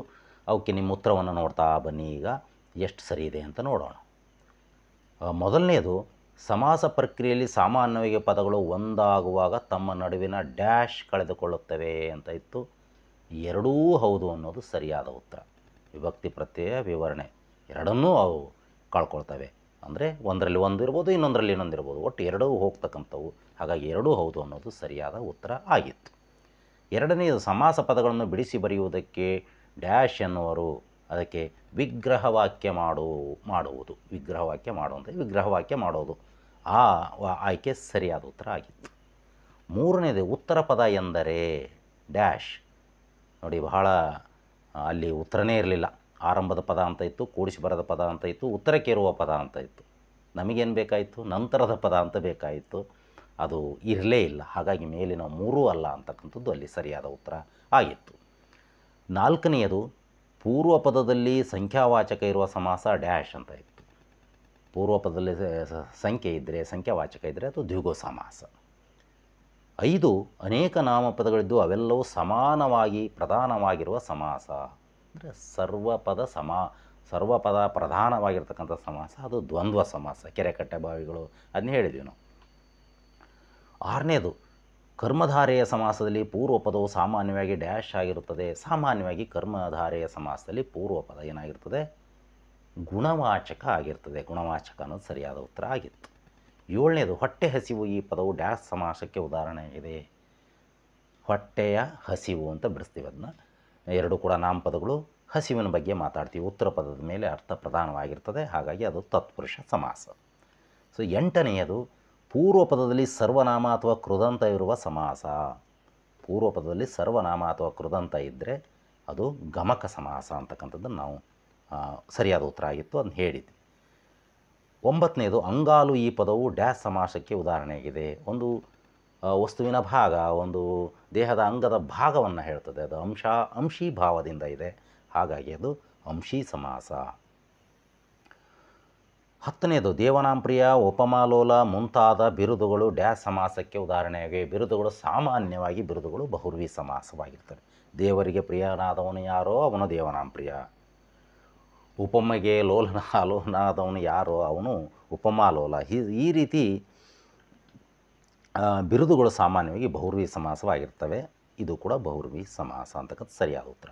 ಈ 10 ಉತ್ತರಗಳು ನಿಮಗೆ ಸರಿಯಾಗಿದ್ದರೆ ಇದಕ್ಕೆ 10 ಅಂಕಗಳನ್ನು ನೀವು ಕೊಟ್ಕೋಬೇಕು.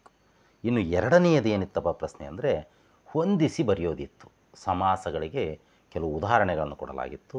ನೋಡಿ, ಶಂಕನಾದ ದ್ವಿಗು ಸಮಾಸ ಕೊಡಲಾಗಿತ್ತು. ದ್ವಿಗು ಸಮಾಸ ತಪ್ಪು, ಅದು ತತ್ಪುರುಷ ಸಮಾಸ. ಶಂಕದ ನಾದ, ಶಂಕ ಮತ್ತು ನಾದ ಎರಡೂ ಕೂಡ ನಾಮಪದಗಳಾಗಿರೋದ್ರಿಂದ ತತ್ಪುರುಷ ಸಮಾಸ. ಮೂಲೋಕ ದ್ವಂದ್ವ ಸಮಾಸ ಅಂತ ಕೊಡಲಾಗಿತ್ತು, ತಪ್ಪು ಉತ್ತರ. 3 + ಲೋಕ ಅಂತಕ್ಕಂಥದ್ದು ಸಂಖ್ಯಾವಾಚಕ ಇದೆ, ಹಾಗಾಗಿ ದ್ವಿಗು ಸಮಾಸ. ತಲೆದೂಗು ಅಂಶಿ ಸಮಾಸ ಕೊಡಲಾಗಿತ್ತು, ತಪ್ಪು ಉತ್ತರ. ತಲೆದೂಗು ಅಲ್ಲಿ ತಲೆಯನ್ನು ತೂಗು ಅಂದರೆ ತೂಗು ಅನ್ನೋದು ಕ್ರಿಯಾಪದ, ಹಾಗಾಗಿ ಅದು ಕ್ರಿಯಾ ಸಮಾಸ. ತುದಿ ಮೂಗು ಕರ್ಮಧಾರೇಯ ಸಮಾಸ ಕೊಡಲಾಗಿತ್ತು, ತಪ್ಪು ಉತ್ತರ. ಅದು ತುದಿ ಮೂಗು, ಮೂಗಿನ ಪ್ಲಸ್ ತುದಿ, ಅಂಶಿ ಭಾವ, ಒಂದು ಅಂಗದ ಭಾಗವನ್ನು ಹೇಳ್ತದೆ, ಅಂಶಿ ಸಮಾಸ. ಕೆಂಪಕ್ಕಿ ತತ್ಪುರುಷ ಸಮಾಸ ಕೊಡಲಾಗಿತ್ತು, ಅದು ಸರಿಯಾದ ಉತ್ತರ. ಕರ್ಮಧಾರೇಯ ಸಮಾಸ, ಕೆಂಪಾದ ಅಕ್ಕಿ. ಅಕ್ಕ ತಂಗಿಯರು ಕ್ರಿಯಾ ಸಮಾಸ ಕೊಡಲಾಗಿತ್ತು. ಅಕ್ಕನೂ ತಂಗಿಯೂ ಅಕ್ಕ ತಂಗಿಯರು ದ್ವಂದ್ವ ಸಮಾಸ ಆಗಿತ್ತು. ಈ 6 ಪ್ರಶ್ನೆಗಳಿಗೆ ನಿಮ್ಮ ಉತ್ತರ ಸರಿಯಾಗಿದ್ದರೆ ಇದಕ್ಕೆ 6 ಅಂಕಗಳು ನಿಮಗೆ ಸಿಗ್ತದೆ. ಇನ್ನು ಸಮಾಸ ಪದವನ್ನು ಗುರುತಿಸೋದು ಒಂದು ಭಾವಗೀತೆಯನ್ನು ಕೊಡಲಾಗಿತ್ತು. ಆ ಭಾವಗೀತೆಯಲ್ಲಿರ್ತಕ್ಕಂಥ ಸಮಾಸ ಪದಗಳನ್ನು ಗುರುತಿಸಿ ಒಂದೊಂದು ಸಮಾಸಕ್ಕೆ 2 ಉದಾಹರಣೆಯನ್ನು ಗುರುತಿಸಿ ಅಂತ ಹೇಳಲಾಗಿತ್ತು. ಅದಕ್ಕೆ 7 ಒಂದನ್ನು ನಾನು ಮಾಡಿ ತೋರಿಸಿದ್ದೆ. 7 ಖಾಲಿ ಇದ್ವು, 7 2 14 ಮಾರ್ಕ್ಸ್ ಅದಕ್ಕೆ ಇಡಲಾಗಿತ್ತು. ಬನ್ನಿ ನೋಡೋಣ. ಇದರಲ್ಲಿ ತತ್ಪುರುಷ ಸಮಾಸಕ್ಕೆ ನಾನು ಕೊಟ್ಟಿದ್ದೆ. ಕೆಳಗಿನ 7 ನೋಡಿ. ಕರ್ಮಧಾರೇಯ ಸಮಾಸ, ರಮ್ಯ ನೋಟ, ಇಂಚರ, ಕಿಂದುಟಿ 3 ಇದೆ. ಈ 3ರಲ್ಲಿ 2 ಯಾವುದೋ ನೀವು ಬರೆದ್ರೂ ಕೂಡ ಅದು ಪೂರ್ಣಾಂಕ ನಿಮಗೆ ಸಿಗ್ತದೆ. ದ್ವಿಗು ಸಮಾಸಕ್ಕೂ ಕೂಡ 3 ಉತ್ತರ ಇತ್ತು, 3 ಉತ್ತರಗಳಿದ್ವು ಅಲ್ಲಿ, 3 ಉದಾಹರಣೆ. ಇಮ್ಮಡಿ, ಮುಮ್ಮಡಿ, 100 ಮಡಿ, 2 + ಮಡಿ, 3 + ಮಡಿ, 100 + ಮಡಿ, ಈ ರೀತಿ. ಇಲ್ಲಿ 3 ನೀವು 2 ಬರೆದ್ರೂ ಕೂಡ ಸರಿಯಾದ ಉತ್ತರ. ದ್ವಂದ್ವ ಸಮಾಸ ಪಂಚೇಂದ್ರಿಯಗಳು, ಕೆರೆಕಟ್ಟೆ ಬಾವಿಗಳು ಅಂತ 2 ಇದ್ವು, ಅವುಗಳನ್ನು ಬರೀಬೇಕಾಗಿತ್ತು. ಅಂಶಿ ಸಮಾಸ ಕುಡಿ ಹುಬ್ಬು, ಕಡೆಗಣ್ಣು ಅಂತ 2 ಪದಗಳಿದ್ವು, ಅವುಗಳನ್ನು ನೀವು ಬರೀಬೇಕಾಗಿತ್ತು. ಬಹುರ್ವಿ ಸಮಾಸ ಮನ್ಮಥರಾಣಿ, ವೀಣಾಪಾಣಿ ಅಂತ 2 ಪದಗಳಲ್ಲಿ ಬಳಕೆ ಆಗಿದೆ. ಕ್ರಿಯಾ ಸಮಾಸಕ್ಕೆ ನೋಡಿ 4 ಪದಗಳು. ಕತ್ತೆತ್ತು, ಮುಖ ನೋಡು, ಮುತ್ತಿಡು, ಮುದ ನೀಡು, ಇಲ್ಲಿ 4 ಪದಗಳಿದೆ. ಇದರಲ್ಲಿ ಯಾವುದಾದ್ರೂ 2 ಬರೆದ್ರೂ ಕೂಡ ನೀವು ಪೂರ್ಣಾಂಕವನ್ನು ಪಡಿತೀರಿ. ಗಮಕ ಸಮಾಸ ಅರಳು ಮಲ್ಲಿಗೆ, ಆರಸಗಳಿಗೆ 2 ಪದಗಳು ಇಲ್ಲಿ ಬಳಕೆ ಆಗಿತ್ತು. ಹೀಗೆ ಕೆಲವು ಸಮಾಸಗಳಿಗೆ 4, 3 ಹೀಗೆ ಬಳಕೆ ಆಗಿದ್ದಾವೆ. ನೀವು ಯಾವುದಾದ್ರೂ 2 ಬರೆದ್ರೆ ಸಂಪೂರ್ಣ ಅಂಕವನ್ನು ನೀವು ಅದಕ್ಕೆ ಕೊಟ್ಟುಕೊಳ್ಳಿ. ಆ 7ಕ್ಕೆ 7 ಸರಿ ಇದ್ದರೆ ನಿಮಗೆ 14 ಮಾರ್ಕ್ಸ್ ಬರ್ತದೆ. ಇನ್ನು ಕೊನೆಯದು ವಿಗ್ರಹ ವಾಕ್ಯ ಮಾಡಿ ಸಮಾಸವನ್ನು ಹೆಸರಿಸಿ ಅಂತ ಇತ್ತು. ವಿಗ್ರಹ ವಾಕ್ಯ ಮಾಡಿ ಅಂದರೆ ಕೆಲವು ಸಮಾಸ ಪದಗಳನ್ನು ಕೊಟ್ಟಿತ್ತು, ಅವುಗಳನ್ನು ಬಿಡಿಸಿ ಬರೀಬೇಕಾಯಿತು. ಬಿಡಿಸಿ ಬರೆದ್ರೆ ಅಂದರೆ ವಿಗ್ರಹಕ ವಾಕ್ಯ ಸರಿ ಮಾಡಿದರೆ 1 ಅಂಕ, ಸಮಾಸದ ಹೆಸರನ್ನು ಸರಿಯಾಗಿ ಬರೆದ್ರೆ ಮತ್ತೊಂದು ಅಂಕ. ಎಷ್ಟು ಬರುತ್ತೆ ಅಂತ ನೋಡ್ಕೊಳ್ಳೋಣ. ನಾನು ಹೆಬ್ಬಾವು ತೋರಿಸಿದ್ದೆ. ಅದೇ ರೀತಿ ಹಣೆಗಣ್ಣ, ಹಣೆಯಲ್ಲಿ ಕಣ್ಣನ್ನು ಉಳ್ಳವ, ಶಿವ ಅಂತಕ್ಕಂಥದ್ದು ಅಲ್ಲಿ ಅರ್ಥ ಬರ್ತದೆ. ಇದು ಬಹುರ್ವಿ ಸಮಾಸ. ಸ ಅಂದರೆ ಬಹುರ್ವಿ ಸಮಾಸ. ಕಾಲ್ಕೆರೆ, ಕಾಲನ್ನು ಕೆರೆ, ಕೆರೆ ಅನ್ನೋದು ಕ್ರಿಯಾಪದ ಇದೆ, ಹಾಗಾಗಿ ಅದು ಕ್ರಿಯಾ ಸಮಾಸ. ಕಾರ್ಮೋಡ ಕಪ್ಪಾದ ಮೋಡ, ಕರ್ಮಧಾರೇಯ ಸಮಾಸ, ಗುಣವಾಚಕ ಇದೆ ಆರಂಭದಲ್ಲಿ. ಕೋಲ್ಜೇನು ನೋಡಿ, ಕೋಲಿನಲ್ಲಿ ಜೇನು, ಕೋಲ್ಜೇನು ತತ್ಪುರುಷ ಸಮಾಸ. ಇಲ್ಲಿ ಹೇಳ್ಬೇಕಾದ್ರೆ ನಿಮ್ಗೆ ಇನ್ನೊಂದು ಉದಾಹರಣೆ ಹೇಳ್ಬೇಕು ನಾನು. ಈ ಕೋಲ್ಜೇನು ಅನ್ನೋದು ತತ್ಪುರುಷ ಸಮಾಸ, ಮತ್ತು ಹೆಜ್ಜೆಯನ್ನು ಕೊಟ್ಬಿಟ್ರೆ ನೀವು ಅದನ್ನ ಬರಿಬಾರ್ದು. ಹೆಜ್ಜೆನು ಬೇರೆ, ಹಿರಿದು ಪ್ಲಸ್ ಜೇನು ಅದು ಕರ್ಮಧಾರೆಯ ಸಮಾಸ ಆಗಿಬಿಡ್ತೈತಿ. ಕೋಲ್ಜೇನು ಹೆಜ್ಜೇನು ಒಂದೇ, ಜೇನಲ್ಲ ಅಂಥೇಳಿ ನೀವು ಒಂದೇ ಸಮಾಸ ಅಂತ ತಿಳ್ಕೊಬಾರ್ದು.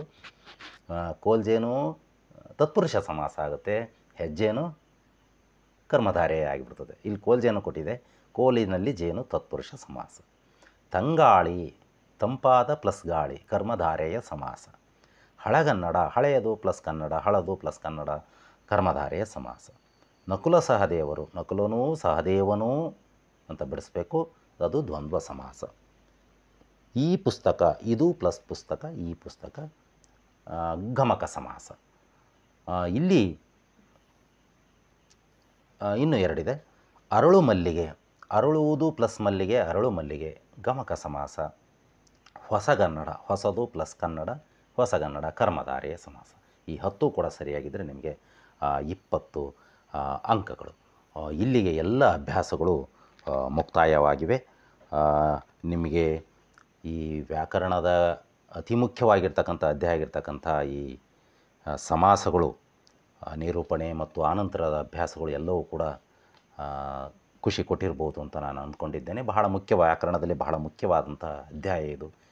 ಇದು ನಿಮಗೆ ತಕ್ಕ ಮಟ್ಟಿಗೆ ಅರಿವನ್ನು ಉಂಟು ಮಾಡಿದೆ ಅಂತೇಳಿ ನನಗನ್ಸುತ್ತೆ.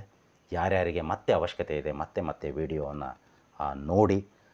ಇಲ್ಲಿಗೆ ಈ ಅಧ್ಯಾಯ ಮುಗಿತಾ ಇದೆ. ಮತ್ತೊಂದು ಹೊಸ ಅಧ್ಯಾಯದೊಂದಿಗೆ ನಾನು ನಿಮಗೆ ಭೇಟಿ ಮಾಡ್ತೇನೆ. ನಿಮಗೆ ಕೊನೆಯಲ್ಲಿ ಮತ್ತೆ ನಾನು ನನ್ನ ಮನವಿ, ರಾಬಲೈನ್ಸ್ ಚಾನಲ್ನಲ್ಲಿ ಎಲ್ಲ ವ್ಯಾಕರಣದ ಪಾಠಗಳಿವೆ, ಅವುಗಳನ್ನು ಅಲ್ಲಿಗೆ ಹೋಗಿ ಸಬ್ಸ್ಕ್ರೈಬ್ ಮಾಡಿಕೊಡಿ ಮತ್ತು ಅವುಗಳನ್ನು ಕ್ರಮಬದ್ಧವಾಗಿ ನೋಡಿ ಅಂಥೇಳಿ ಕೇಳ್ಕೊಳ್ತಾ, ಮತ್ತು ಈ ವಿಡಿಯೋ ನಿಮಗೆ ಬಹಳ ದೊಡ್ಡ ವಿಡಿಯೋ, ಇಷ್ಟು ದೊಡ್ಡ ವಿಡಿಯೋವನ್ನು ನೀವು ನೋಡಲಿಕ್ಕೆ ನಿಮ್ಮ ಸಮಯವನ್ನು ಮೀಸಲಾಗಿಟ್ಟಿದ್ದಕ್ಕಾಗಿ ನಿಮ್ಮೆಲ್ಲರಿಗೂ ಕೂಡ ಪ್ರೀತಿಪೂರ್ವಕವಾದ ಧನ್ಯವಾದಗಳನ್ನು ಸಲ್ಲಿಸ್ತೇನೆ. ಮತ್ತು ಈ ವಿಡಿಯೋ ನಿಮಗೆ ಇಷ್ಟ ಆಗಿದ್ದರೆ ಲೈಕ್ ಮಾಡಿ, ಕಾಮೆಂಟ್ ಮಾಡಿ ಮತ್ತು ಶೇರ್ ಮಾಡಿ ಅಂತ ಕೇಳ್ಕೊಳ್ತಾ, ಮತ್ತೊಮ್ಮೆ ತಮ್ಮೆಲ್ಲರಿಗೂ ಕೂಡ ಪ್ರೀತಿಪೂರ್ವಕವಾಗಿರ್ತಕ್ಕಂಥ ಧನ್ಯವಾದಗಳು. ನಮಸ್ಕಾರ.